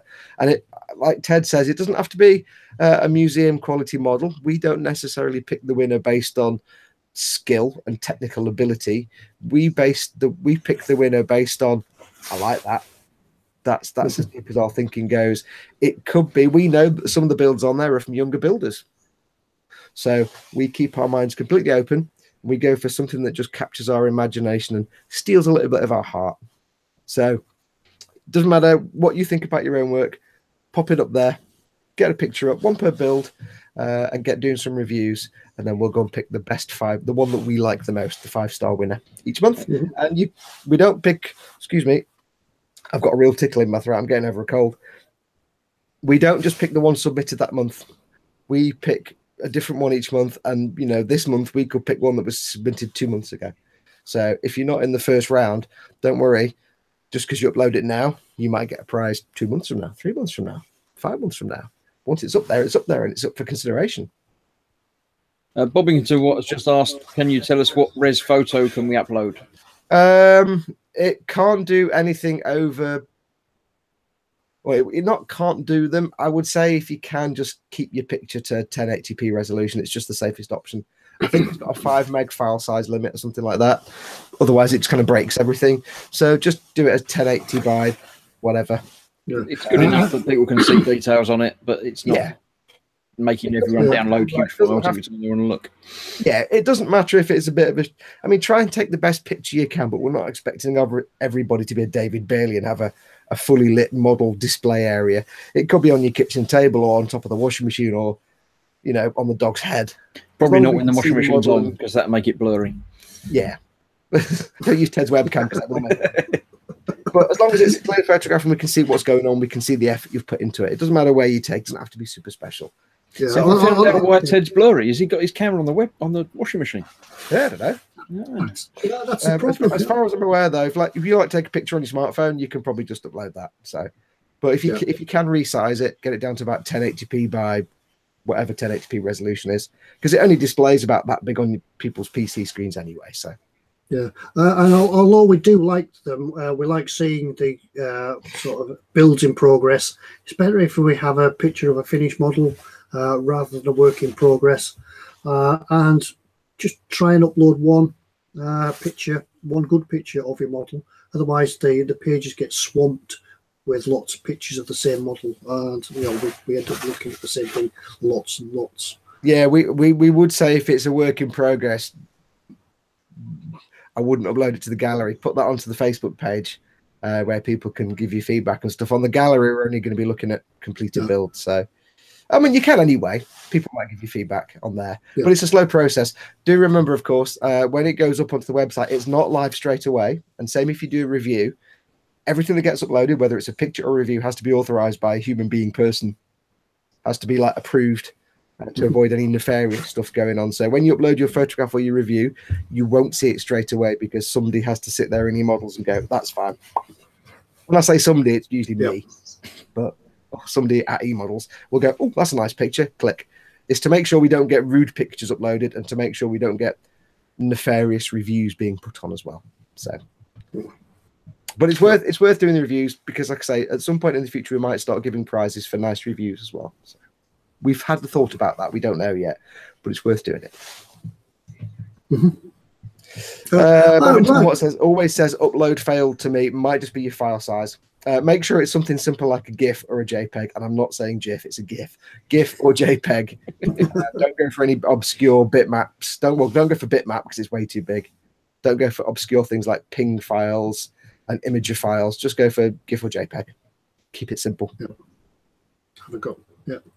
Right. I think it's about time we went and had a look at what's in store now. Yeah. Shall I lock it onto you, Captain Ted? Lock it onto me. Yeah, lock it onto me while I find some buttons to press. Oh God, no, Jesus, no, not that one.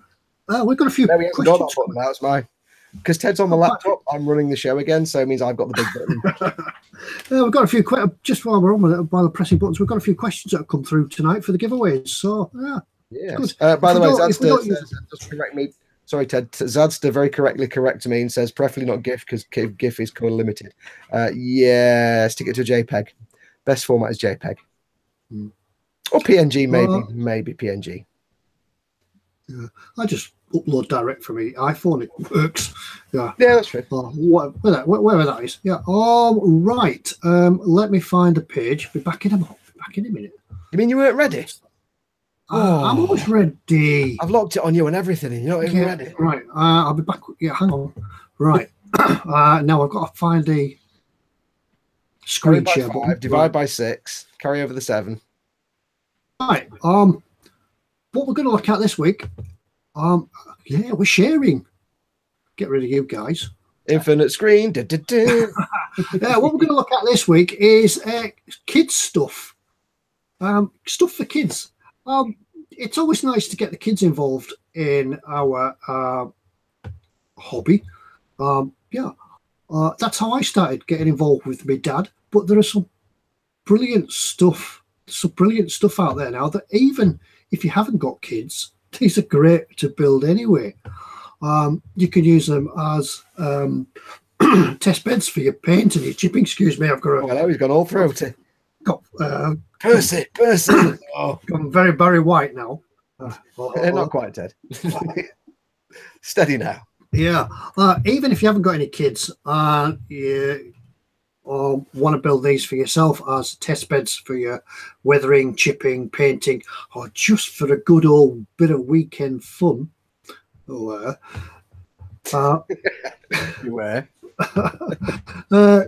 There's a number of great kits like that, and we saw these. We actually unpacked some of these and put them on the shelves at the weekend.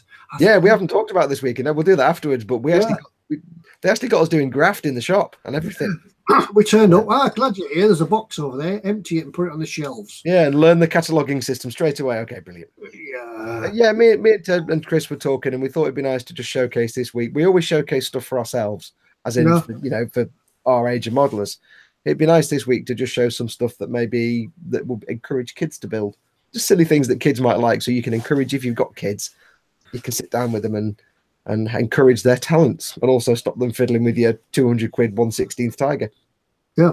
What are you doing, Dad? Sit down, shut up, build that. Yeah, build that. There you go. Don't touch this one, I'll break your legs. There you go. I wouldn't make a good dad, would I?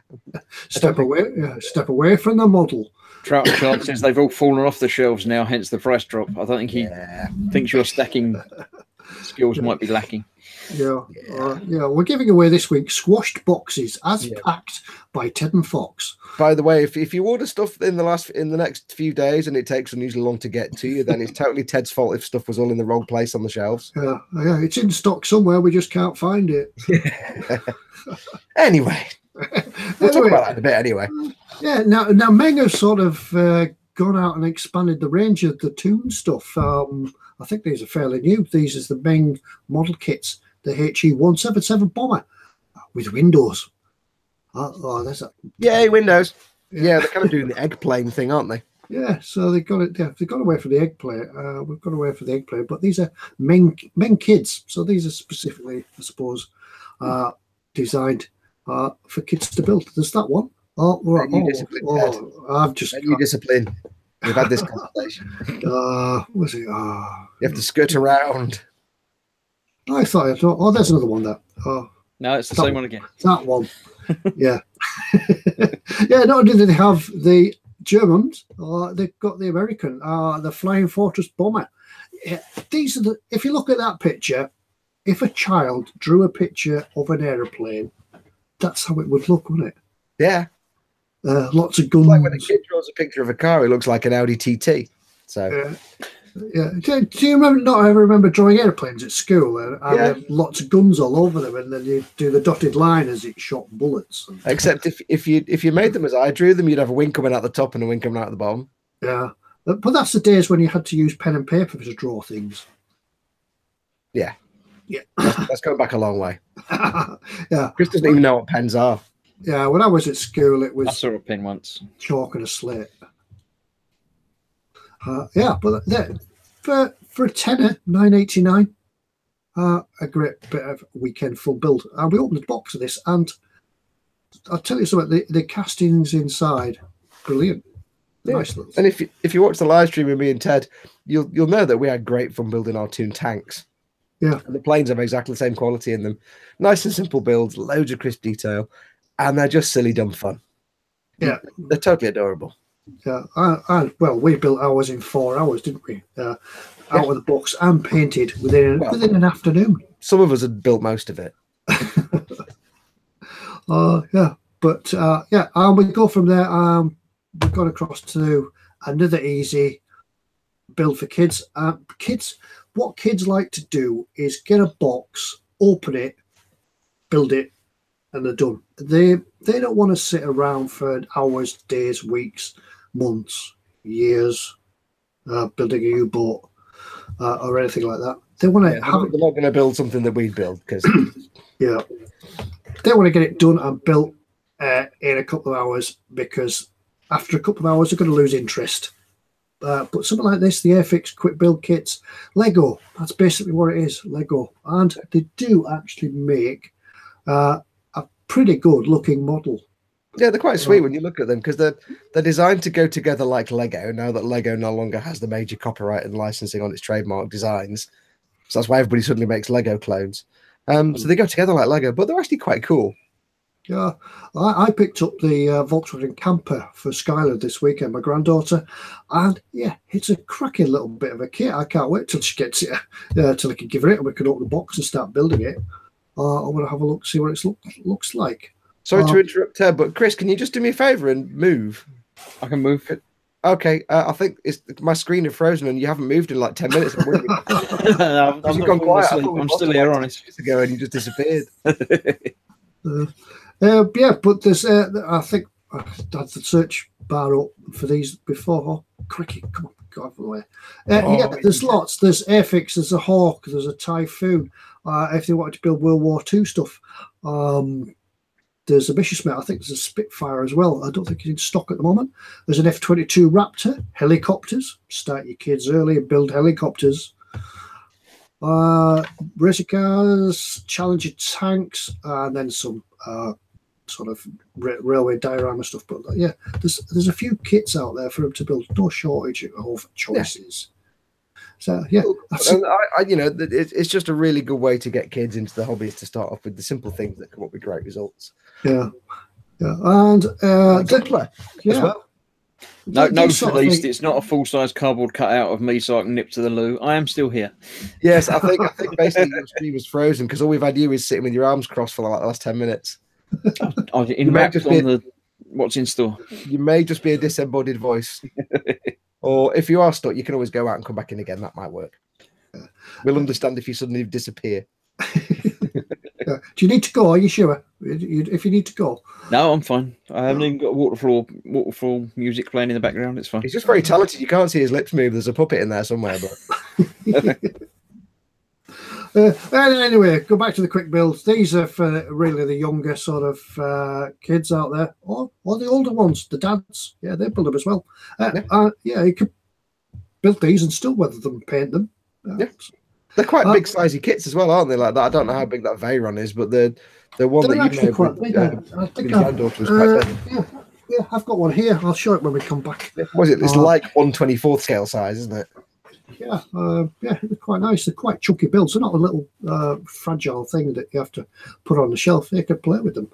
Now, if your kids are a little bit older, they might want to start with the Airfix starter set. So we picked this one out because I've got one of these Mini Countryman. That's a 4x4. World Rally Championship Airfix starter kit. Something.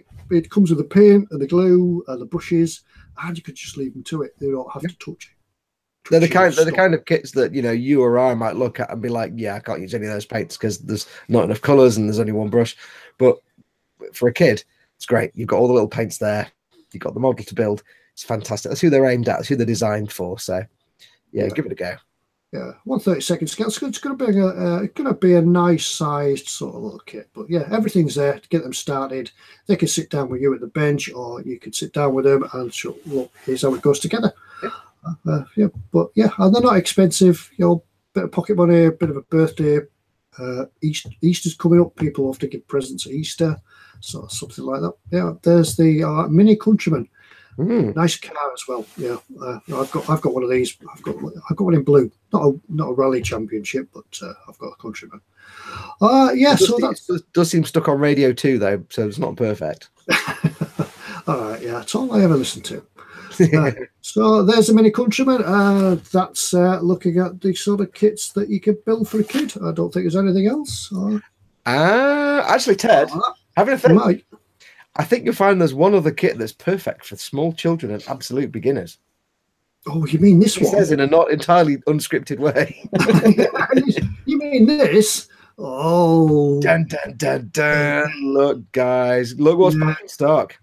If you didn't know, it's in stock. The world's biggest model kit, and it is the biggest model kit in the world, apparently, is back in stock. Now, it's important to note that this kit has since been discontinued. It doesn't exist anymore. So it apparently was discontinued quite a while ago. So where the guys keep getting these from, I do not know. But yeah, they've managed to get another Dora. Yeah, it's the world's biggest model kit. It's like 420 feet long or something.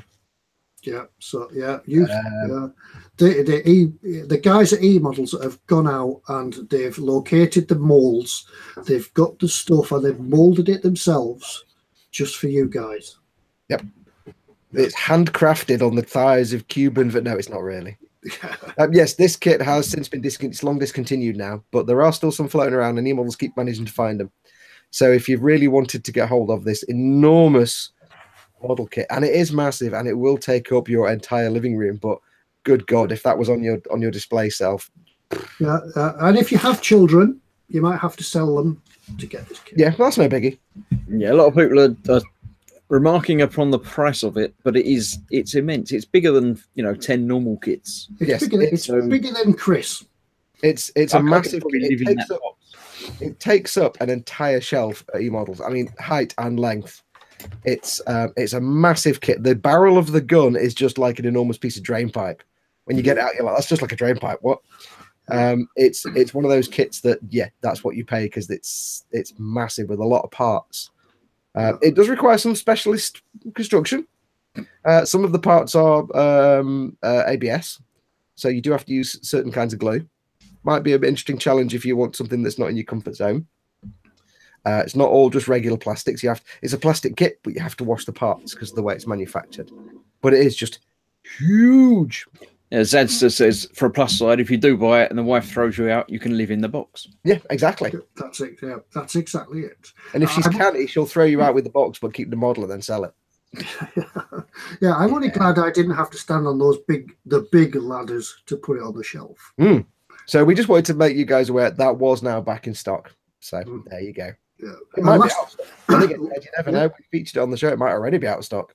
Yeah, last time we featured this on the What's in Store, it actually got sold. Yeah. Tony Black says, does it have a metal barrel? If I remember rightly, no. It's an all plastic construction. It says it's premium. But you can actually get, I think, exactly what that means on that. Say again? It says premium edition on the box there, but maybe then in that case, I don't know how premium it is. Let's have a scroll down, see if it says anything. Yeah, unfortunately, if you live out of the UK, it can't be sent to you unless you can make arrangements. 3,000 parts, 58 inches long. Was in service for 13 days. I think it'd take you longer than that to buy it. Yep. Now there's John, and there's the box. John is bigger than Chris. Yeah. I'm just looking around my camera to see the picture. Yes, it is massive. It is a massive. One other thing to note as well, and this does cause some confusion. The picture of John there with the box. Some of the later releases of it didn't have that exterior box. Yeah. So if you do get it and it just comes in a brown box, don't panic. You've not missed out on anything. During the production run, the early ones had the nice outside shiny box like that. The later ones didn't. It was just a very nice brown, thick double wall cardboard box. So don't panic if you get it and it's just a brown box. Yeah, it's worth bearing in mind that it will come in plain cardboard packaging. So yes. Nobody will know where it is. And also at that price, eModels will issue you a receipt with the price that you told the wife you paid for it. Star actually won't do that, but yes. Yeah. So there we are, back in stock, the Dora railway gun. If you want it, hurry up, because there's only one on the shelf. Slap it in your basket before anybody snaps it up. And there are no guarantees that they'll ever get another one, because like I say, it has been discontinued quite some time ago. So somehow they keep finding versions of it, but there's never any guarantee they'll get another one. So if you really want it, go for it now. Yeah, there we go. Right. And then John will have a bad back for about 2 weeks and hate you completely, but there you go. Hello, John. Can we ask you, it's John day off. They'll phone him up and ask him to come in specially to pack it. Yeah, no, I think they'll be getting young John to do that, not John. Right, I'll stop sharing now. Yes, I shall take it off you. Unlocked. There you go. Fantastic. Now, while we're sort of in store, Paul at Glued to the Sprue says, Fox, I can really see why you're hooked on the Games Workshop kits now. He's worked on the ball thing that he's painting. Any word on eModels being able to get hold of Space Marines, etc.? Yes and no. It is something they want to stock. There's actually quite a lot of things that eModels want to be able to carry. I've got a really itchy nose, I do apologise. There's quite a lot of things that eModels want to be able to have in stock, but can't at the moment. And it's purely because of space. Right now, if you go to their store, you'll see the warehouse is packed to the roof and every side corner. So at the moment, it's a question of space. There's no room to put more stuff. So if somebody buys the Dora, that kind of, yeah, I don't know how, I think they just like, use somebody's house for that. They just like buy somebody's house. At the moment, it's a question of where to put the inventory. So they're kind of rotating things around a lot with the stock they have, but there's a lot of things they want to be able to stock, but right now they haven't got the space. There are plans afoot to resolve that issue. So at some point, yes, they will, but I can't tell you when that will be. Trust me, I nag Pete Mate enough about Gunpla, and he got Gunpla because he just happened to have some space left. So, yeah, with the Games Workshop, they've actually been approached by Games Workshop anyway to stock them. So, in the past, so it's not something they're not aware of. It's just something right now it's not practical for them to get in stock because there's nowhere to put it. But they are looking into that. So, stay tuned. Tony tells me that eModels have a 1/44 scale of the Dora, which I'm aware of, and I have actually bought one of them and have it in my stash to build at some point. So yes, Bobbington Watt says, "Fox, twitch your moustache and go, ha ha." See, that's because I know all this inside knowledge. Just above that, Robert Blacklock says, "Did I hear right? It can't be shipped to the US." Yeah, just purely the size of it. Means it can't be shipped out of the US, but I'm sure if you were in the US and you did want it, I'm sure maybe a phone call or a contact with eModels to arrange your own shipping or something like that. Yes, it'd be one of those things that the cost of shipping outside the UK would be prohibitive. So if you were happy to pay that, then that's fine, but because it's such a massive box, just going off volumetrics alone, you could be looking at $100 or $200 quid, so $200 or $300 just to ship it. I don't know. You'd have to speak to chaps at eModels, but I can imagine it would not be cheap. Yeah, you could put an outboard motor on it and a sail and sail it across. You're very, very blurry there, Ted. You've gone almost watercolour. It's because he shared the screen. It's quite nice. What goes wrong when he shares the screen? Yeah, when I move off the camera decides it doesn't want to look at me anymore. So. Robert Blaylock says he'd be happy to pay his own shipping. Thank you. There's also insurance to cover. It's something that big and expensive. If you go to somewhere like FedEx and say, I've got a box that's 3 feet by 2 feet and it's worth 500 quid, they'll be like, okay, here's a quote for the shipping. So if you are outside the UK and you're interested, give them a shout. It might not be possible, but they'll always be able to give you an idea of shipping. Yeah, you don't know till you ask, do you? Yeah. They might be like, yep, that'll be 700 quid. And you'll be like, okay, I can't afford that. Or you might be like, yeah, that's no problem. So give them a shout anyway. You never know. The least they can do is get a quote for you and say, it will cost this much to ship it to X country. Yeah. That's still, Chris is still frozen, by the way. Am I? Really? I'm just not moving. I should move around back now. I'm not really frozen. I'm just not moving very much. All right, you look like you're on a ship singing. Yeah, la la. We are sailing. Right. I think we should do our giveaways and stuff, and then talk about our weekend. Yeah. All right. Right. I've got quite a few questions that have come through, and obviously we can't use them all. And I did say that. If you get your question asked, if we ask your question, we'll send you a sticker as well. So we'll do that. So should we do some stickers first? Sticker each? Yeah, go for it. Right, give me a number between those things. I actually have to go and buy stamps this weekend for that. I've now got 8 stamps that I can use. Yeah, you could have got me some stamps while you're there because I can never get to the post office to get stamps. No, we'd already come home by that point. Right. We did that wrong, didn't we? We could have wrote all the envelopes out and taken them to eModels and let them send them. See, yeah, we could have also, while we were there, picked up some more stickers, but we're not clever. Yes, James did ask, do we want any more stickers? No. If we run out, then unfortunately, eModels will have to send them themselves. Yeah. Yeah, that's a point. Yeah. Right, give me a number between 1, 2, 3. Now, as always, remember, Oh, hang on. What is this? Are you asking the question now, Ted? No, yeah, the people, our viewers are asking the questions now. Okay, I like that. They've emailed the questions in and the answers. Now, I haven't checked the answers, so if they're wrong, you can have a fight with the guy that sent the question. We are going to assume that the person asking the question knows the answer is correct and knows the answer isn't incorrect. So if the answer is incorrect, we're denying all knowledge. Yeah. And you can't answer your own question. No. You get 2 stickers. You can't answer your own question. Just for a sticker, isn't it? Yeah. Well, we're doing stickers. I think we've got enough. I've got enough questions for the stickers and the mug. We've got loads of questions. Now, remember, as always, if it's the questions for the chat, if you're watching on the eModels page on emodels.co.uk/live, click on the little YouTube icon in the right-hand corner of the player, and that'll bring you to the YouTube page where you can join in the chat for the stickers and the mugs. And we go off the first comment we see, which means Chris is in charge of picking the name out. I don't know the answer, though. He's gone for it again. No, he hasn't. I'll ask the point. Yeah, we don't know the answer. Ted's going to have to do it all. We'll just take I'll have to do it. Yeah. So it's the first one Ted sees, and depending on the question, and we see the chat differently to you guys. So just keep that in mind. Right. I'm sorry. I've just found a question, but I can't find the answer to it. What was the one you were about to ask with the number or something?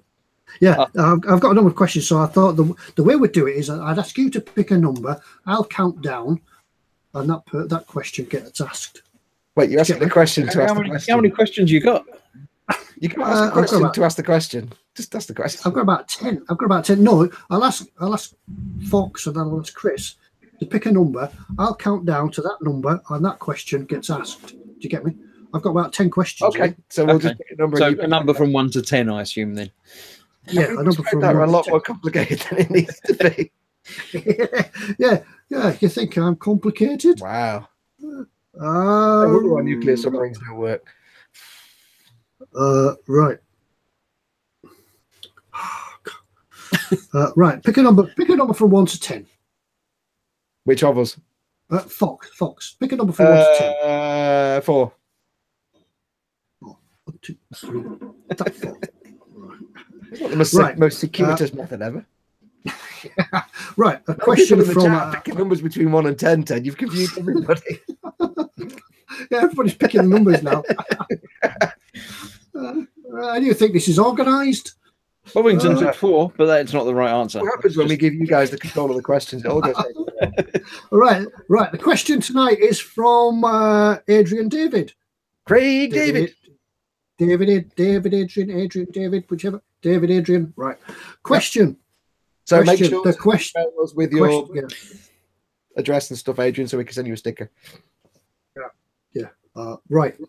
The question is, and you can't answer the question until I say go. The question is, the P51 Mustang early version was painted in camouflage. Late Mustangs were left in the aluminium. Why? Andy, go. Right. Why were late Mustangs left in their aluminium? All right, we have answers coming in. Pickled eggs. Probably not the correct answer. Yeah, not the colour. No, why were they left in their aluminium? Yeah,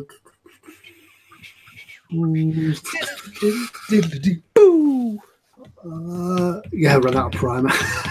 I think we'll go with that one. Hang on. Trot and Chard said speed. Yeah, Trot and Chard was the first one up there. I didn't spot that at first, but Trot and Chard, he's up there. Said speed. Yes, apparently the paint made the Mustang slower because they made it heavier. So yeah, Trot and Chard. Send me your details to Ted at emodels.co.uk. And Adrian as well for asking the question, because you get a sticker as well. For asking the question. We'll send you a sticker out. I like this with other people asking the questions and we just get to see it. It's easier, isn't it? We don't have to go around. We don't have to do any of this now. And what we're going to ask questions about this week, because it always catches us out. We've only been doing it 12 months. Yeah, it still catches us out. Oh, cracking! By the way, the batteries were Panasonic. By the way, that's why. Trot and Chad said he's already got a sticker. You got another sticker now. You can have another one. Send us a stick. Yeah, send us Yeah, your you address. never know what you never. I don't even know what that sentence was. Move on. Yeah. Wow, that was a trick. Send us your address. We'll send you another sticker, and then you can donate it to somebody else if you want. Yeah. Share the love. Right. I better delete that question before I ask it again. Yeah. Does that mean I've only got to pick a number from 1 to 9? Well, now we've got to be between 1 and 5, 1 and 3, 6 and. Yeah. No, you can pick a number between 1 to 10, apart from 4. Okay. Should I make you count really, really high? I'll go for number 1. Oh well, that's Number Scott 1. Sutherland. Scott Sutherland from Orkney. Right. His question from Orkney. What was the name of the famous naval base in Orkney? Go. What was the name of the famous naval base in Orkney? Everyone's typing it into Google now. Fastest finger. Hippopotamus. Dave. Not quite. No, you didn't spell it right. The sprue fudge. Flat. Bix. Scapa Flow. Flow. There we go. Oh. Well done, I Tim. always thought that was somewhere in Norway or something. I always did, yeah. Tim Bix, Scapa Flow. That's the answer. Thank you very much. Oh, we've got one more, haven't we? We've got the... Yeah, so Tim and Scott, send your address and stuff in and we'll send stickers out. Ted, how many stickers have you got? Before we get too carried away, I've got 2. Well, I've got 2 stickers. So you've got at least 4. I've got... I may have another 2. I may have accidentally put 2 in the one I sent out on Friday. Oh, then. Yeah, Ted's got enough. Have you? Excellent. I've been done. These are just ones I got in my last order from eModels, this little pile. Yeah, Fox, send me your address and I'll make sure eModels send you some stickers. Oh, Ted, I've forgotten what my address is. You can send me some if you want, mate. Yeah, Bobbington. All right. Yeah, these are until I run out. If you're getting stickers, these will come included. Yes. Well, if you're getting stickers from Ted. Yeah. If you get them from me, quality. Right. So with 2 stickers, so it's mug time. Mug time. You've got yours isn't a drinking mug though, is it, Chris? Mine, no. Thank you. Yours is because I end up with a mug. Sharp things up my nose. But... Ew. I'll have to delete that one now.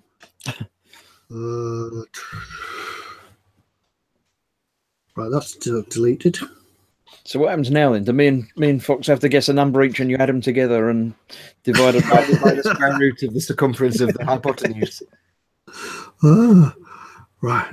You know, you could have just asked them in order. It wouldn't have made any difference. Then again, it wouldn't have given us the giggles. Ted's doing complex formulas and stuff now. Yeah, I'll try to find it. I've got an email, but I've got a question that he sent the answer on a different email. Oh, so I'm going to answer that one. Question.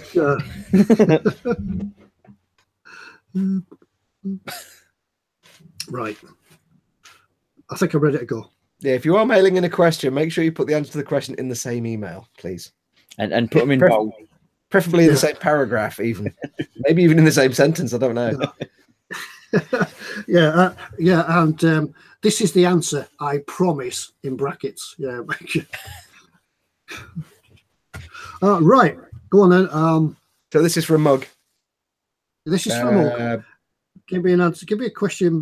Give me a number between 1 and 2 from 10 is 1 and 8. God, 7 and 8, or not 2 to 3, and then 5 to 9. Hang on, let me get my calculator going. Carry the what? 7. It's a 7. I'll just pick a random number. 7. Oh, that's all. Yeah. Right. Oh, right. This is this question from last week's sticker winner, but it's for a mug. Yeah, we'll send you a sticker though.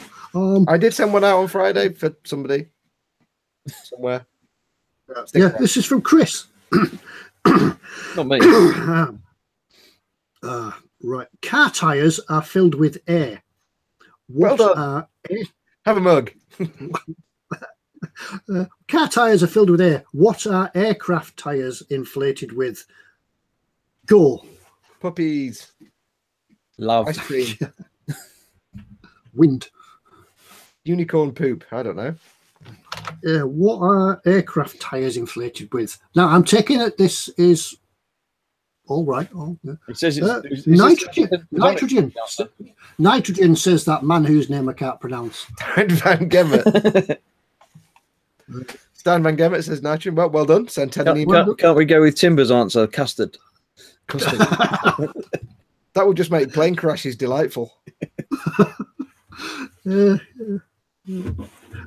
crashed in. I'll get the spoons. A plane crashed today just outside Watford. The crowd was dispersed after approaching with spoons. Spoons and spotted dick. Yeah, so Stein, send Ted an email with your name and address. Yeah.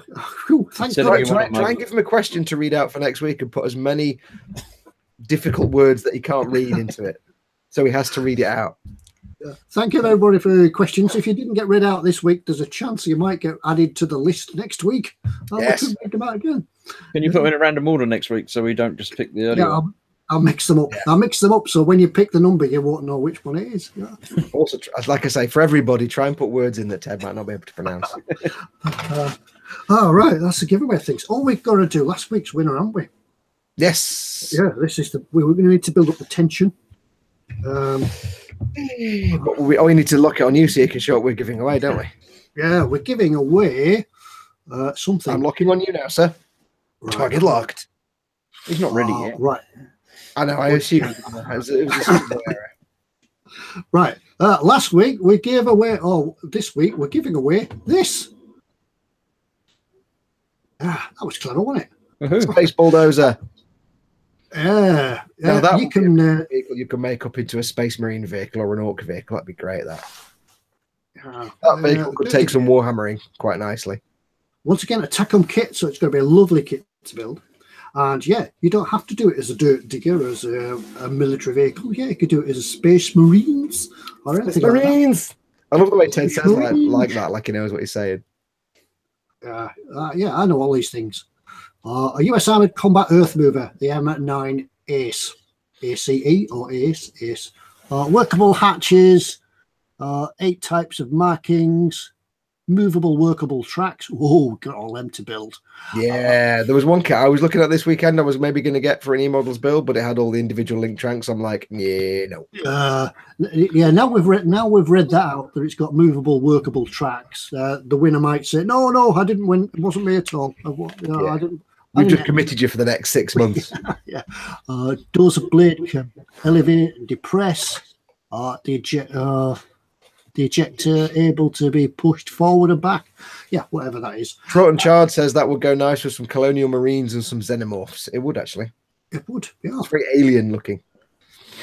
Nice, yeah. Some working lights on it and everything. Do all sorts. So yeah, that's what we're going to give away. What are some other pictures of it? Chris is frozen again. I'm just not moving very much. No, you've totally frozen in my little thumbnail. Really? Yeah. If I go and sit over here. You've got this kind of wistful, happy 1,000-yard stare that's just staring into my soul. Yeah, that's me. I'm it. So that's what we're giving away this week. Some lucky winner with that, luckily. Oh yeah, the winner is going to have hours of fun putting them track links together. Hours of fun. Well, you could. The sentence is more accurate. As the winner will certainly have hours putting the tracks together. Yeah. The rest of the sentence. Oh no, it's all part of the skill. Yeah. And the terms and conditions: you've got to build it. You can't stash it. Build it, photo it, put it on the gallery. Yes, make sure you photo your model. Photo your model and put it on the gallery. And the winner of this fantastic kit from last week is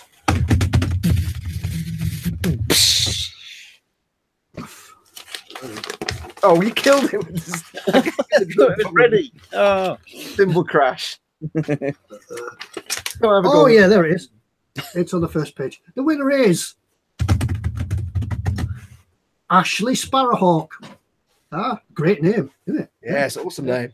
Ashley Sparrowhawk, your name was picked from a random picker thingy before the show. And you are the grand winner of the giveaway kit this week. Yeah, well done. Well done. Yeah, comment number 55, if I remember correctly. Yeah, right. Yeah, I didn't get the number down. Yeah, so send me your details. Ted at eModels.co.uk. I'll put it in the description just in case you're not watching in chat. And yeah, we'll get that guys at eModels to take it off the shelf because it was on the top shelf. They need the big ladders for this one. Yeah, Trot Chard says it sounds like an air-to-air missile. Ashley Sparrowhawk. Yeah, I like that. I like that name. It does. Yeah. Changing it. Yeah, Ashley Sparrowhawk. Yeah. So we'll get Gav to get on them big ladders, take it off the top shelf, give it to Little John, and send it off to you. Oh, good. I will do a giveaway for next week shortly. In the meantime, yes, we spent some time at eModels this week, and one of the reasons we went to eModels was because it was a special lady's birthday. It was Mrs. eModels. Mrs. Pete, mate. It was her party. Held at the Stoke Yacht Club. Yep. We were told to just wait outside. We didn't know where Stoke Yacht Club is. We asked lots of people, where's the Stoke Yacht Club? Nobody knew. We got these looks like a yacht club. No. So we were enough thought, stick it, but nobody knew where Stoke Yacht Club was, so we were just told to wait outside the eModels store at 7 o'clock. So we were there waiting in the dark with some strange people walking around, and this knackered old tranny turned up at full speed, bundled us into the back, and off we went. We didn't know where we were going. We were blindfolded, pillowcases over the heads. Yep. And they were playing Led Zepp on the stereo really loud, so we couldn't make the audio cues. Couldn't hear the screams or anything. We turned up, led blindfolded into this building. I don't know where it is. Whereupon the hood was taken off, and we met my men in dark suits, white gloves, trousers rolled up. Yep. Got a bit of that going on with. Yeah, that's a little bit awkward with the, bit going on. Yeah, and then the Pete mate turned up, pulled the lever, door opened behind the water pipes, and we were led into this room where there was a huge party, lots of food, lots of drink, and great, and dancing. Buffet, yes. Tiny sausages and cheese on sticks and hedgehogs. It was brilliant. Yeah, pickles on sticks. Yeah. So yes, it was Mrs. Pete mate's. Mrs. Pete mate. It was her birthday. Yeah. So we wish her. She was 21, was she? She's always 21. Always 21. Always 21. Is the right answer. So that's where we were. Yes. Adrian Fox did get drunk. I did not get drunk. I had no choice but to drink Newcastle Brown because the only beers that I would have drunk were Newcastle Brown and Guinness. I don't even like Newcastle Brown, but the Guinness was the stuff in cans, so I had no choice but to drink the Newcastle Brown. And the guy says to me, "Would you like a glass, sir?" And I'm like, "You don't drink Newcastle Brown in a glass, lad. Give me the bottle." I'm not drinking dog in a glass. So. Yeah, no, it was a great laugh. It was a great time. Yeah, it was great fun. So we were met by the Grand Worshipful Commodore, and we were initiated with a touch of the oar to the shoulder, each shoulder. Yep. And our trousers were rolled up, and we were enjoyed the rest of the night. Unfortunately, we got briefly shown the cross beam of destiny, but only briefly because we're not fully initiated. There was pictures of Pete in his 3.5-foot yacht, but we could see. They were really small pictures. They were like from a long way away. It's like, okay, but what's that big aircraft carrier behind him? Yeah, there was pictures of them getting rescued from Scunthorpe by the RAF. Yep. So yeah, that was a great night. Yeah, so congratulations and happy birthday to Mrs. eModels, Pete. It was a good night. However, I have to say, there is video evidence of Chris. There is video evidence. There. I'll just go I out. wasn't invited. Try that No again. video evidence of me. There's video evidence of Chris, but there is video evidence of Ted dancing. No. Luckily, there's no video evidence of me dancing, and to Pete's horror, there's even video evidence of Pete dancing. The dancing was part of the initiation. Yeah. I can't say Although I have to say, I was disappointed that at no point did any little kids go across the dance floor on their knees like they always do. I also have to point out, it's the first time in my life I've seen like a live club singer do Ibiza anthems all night with a live band. So it's like middle-aged bloke on drums, guitar, keyboard, and bass, and she's singing Ibiza anthems. Weird. It was good. Like she opened the night with Ride on Time. I'm like, really? It worked. It was very loud, but it worked. Yeah. I've never seen a club singer do like non-stop Ibiza anthems all night. It's quite bizarre. So Tony Black's asking, Ted dancing, wasn't he in Cheers? Ted dancing. Yeah, he's taller in real life. Tim Bick said, yeah, Pete was rescued by the Scunthorpe and Grimsby Sea Cadets. Yes. Yeah, good luck. Yeah. It's not as bad as the time he had to get rescued by the Cheadle underwater surfing team, but there you go. Yeah. Well, he has said he was telling me the other night that he has joined now the Norfolk Mountain Rescue Team, and he's waiting for his first call out. Yeah. Yeah. I also hear they're opening a branch in Sealand. Oh, right. Yeah, They've got to work out the currency first. I have to admit as well, I do have video evidence of Ted dancing. I'm not going to show it, but I'll let you listen to it. But I have to say, Ted's actually not a bad dancer. I've said that out loud on telly, Ted. You should be grateful now. I did do the moonwalk. Phil Easters did Ted do the moonwalk. I won't show it because it's far too embarrassing, but...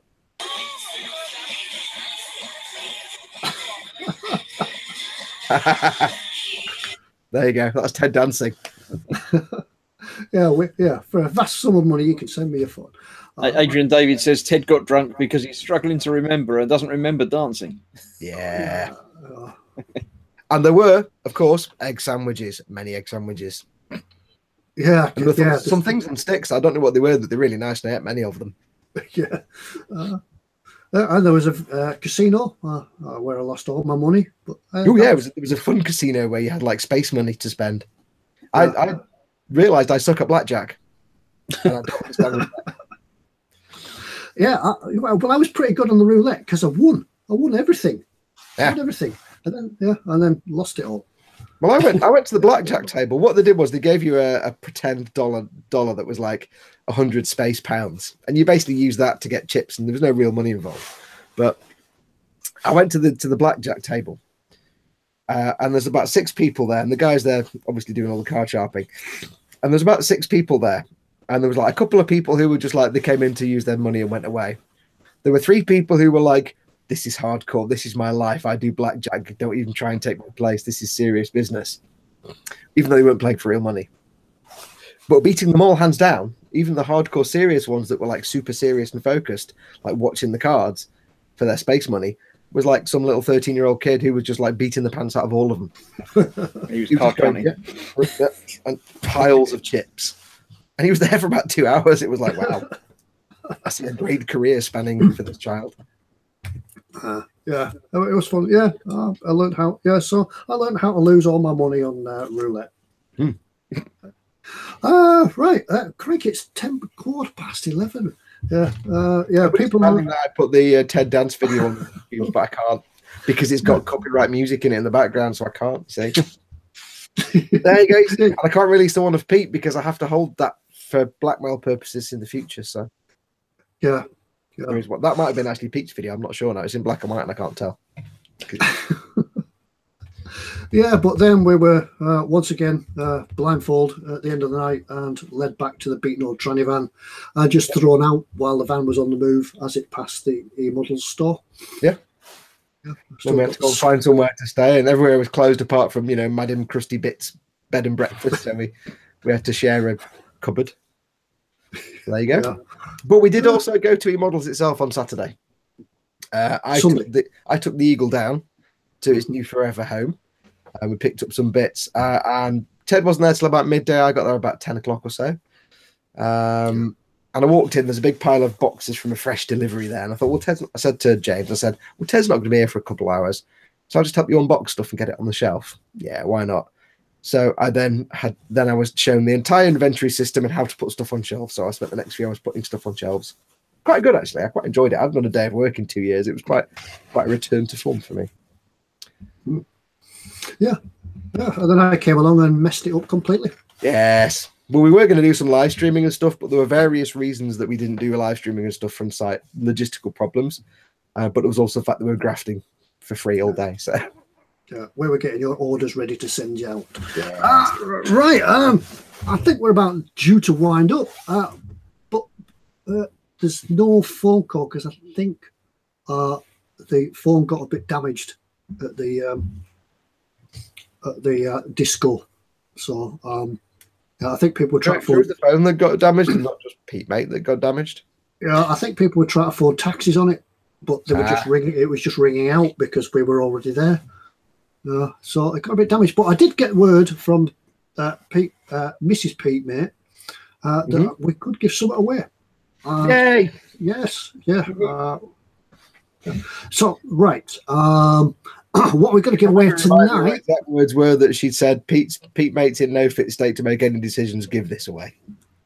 Yes, she did. She did. Yes. So I'll just screen share. I'll get rid of I shall lock it to you. He's a delicate flower, isn't he, our Pete Mate? Yes. Yeah. He could dance all right though. Yeah. But we'll say no more about that. Anyway. The 11th Doctor dance, but I can't swear that for sure. You may not have known he was doing it, but I think he did. Yeah. Anyway, let's have a screen share, and I'll. Are you locked on me? I'm locked on you, dear. Right, we're giving away this week. Right, I'm screen sharing now. Apparently, we're giving away this week. People often ask about rust and rusty stuff and weathering and things like that. And there's an AK interactive book about that very subject. Now, the features in this book can be applied to any type of modelling because it's all rust and things like that, and how to do it. No, I haven't got any pictures of the pages, but we're giving that away. And as a chance to practice all your skills from the book, we're going to give 2 prizes away. We're going to give them both away together. And this Rebel 58 Corvette, as we said, strange 125th scale before. Yeah. So yes. You could make this as a nice shiny car, but why not use the rat rod and weathering book to make it either a rat rod, get the paint looking all faded and rusted, but it's a working car, or make it like a junkyard scene, do a junkyard diorama and make it look rusted and gutted. Use all the tips in this book. I've seen through that. I've been through that book actually. I've not got the book, but I have read through it. Yeah, I was. It's really good. Yeah, the nice shiny glossy pages, nice shiny pictures. So they're really good. So the 2 will come together, the rat rod and the roadster. So you can practice all your skills on that. And it's a giveaway for everybody. So at the end of this show, after we've turned it off and pressed the stop button, give it a few minutes to upload, and then you can comment below. And this week's comment will be, "Happy birthday, Mrs. Pete Mate." Yeah. All words to that effect, as long as it says Happy birthday, Mrs. Pete Mate. Happy birthday, Mrs. Pete Mate. Yep. And as like Ted says, this is open to everybody in the world, so not just people watching the live stream in the chat. So I know Phil has just left us for the evening. Thanks for coming in, Phil. But if he watches this back on replay, then he can add the comment. So give it 10 or 15 minutes after the live stream is finished and go and add the comment to the YouTube video. Happy birthday, Mrs. Pete Mate. Yeah. And we shall pick a winner next Monday, who will win Pekar and Tebuk. So have a go. Adrian Davis, the rat look fox. Yes, I know all about the rat look. Yes. Rat rod in Pekar. Almost, sort of. I gave mine a Fiesta the rat look. That's why it's got a shark mouth. Scott Sutherland says, slight problem. The vet is made of fiberglass. Doesn't matter. Practice. Yeah, it's just fun. It's just fun. Yeah. Practice. Have a practice. Yeah, Yes. use it as a practice kit. Use it as a test kit. Most people won't know it's made out of fiberglass anyway. It'll be fine. Yeah. So have a go at that. This is special fiberglass. It does rust. Yeah, it's special space fiberglass. It's got metal paint on it. Put a Space Marine in the background, make it space fiberglass. There you go. So that's it. I remember. What about? Right. Sorry, I thought. Sorry, I've lost total track of my brain because we've been going far too long now, which means it's about time to wrap up for the evening. Anything's got anything pressing that you want to say? Pass on. I think we are done. Is this the longest episode? Oh, sorry. Go on, Chris. Sorry. Longest ever episode, isn't it? At what time is it? It's 20 past 11. 20 past 11. Nah, not longest ever. Actually, apart from the Christmas special. Blimey, we go something beat that, but yeah. So let us know in the comments once this is a live video. Apart from entering the competition, do obviously let us know how we've gone on tonight with the chat, with Chris reading the chat and us. Well, actually, we've kind of done it as well anyway. So, but with Chris officially looking after the chat, it means we might have not missed as much as we normally do. So let us know how that's gone. Let us know if it's worked. Right. On that note, we'd like to thank everybody for joining in. Yep. We'll look forward to seeing you next week. Hopefully, I'll have some feedback on the real colours. Hopefully, I'll try a way of filming it, so when I get the computer back, I can upload it and do things like that. But that's all to be decided. Have the computer back next week, Ted. Well, hopefully, we are doing, because the man. I don't know if I said, the man said, "I think your processor's on the way out, mate." Yeah. So you'll have your computer back, and it might even have insides in it. Yeah. What you mean is, you're getting a bit impatient now, and the man only has 2 kneecaps. Yeah. He understands this point, and we'll get it back to you by next week. Yeah. Right. Well, thank you, everybody, very much for joining in tonight. It's been a great fun, as usual. And we'll see you all next week. So all remains for us to do now is wave and Fox to press the button. Yes. Bye. Goodbye. We're leaving you. Skidly die. Goodbye. I'm going to press the button.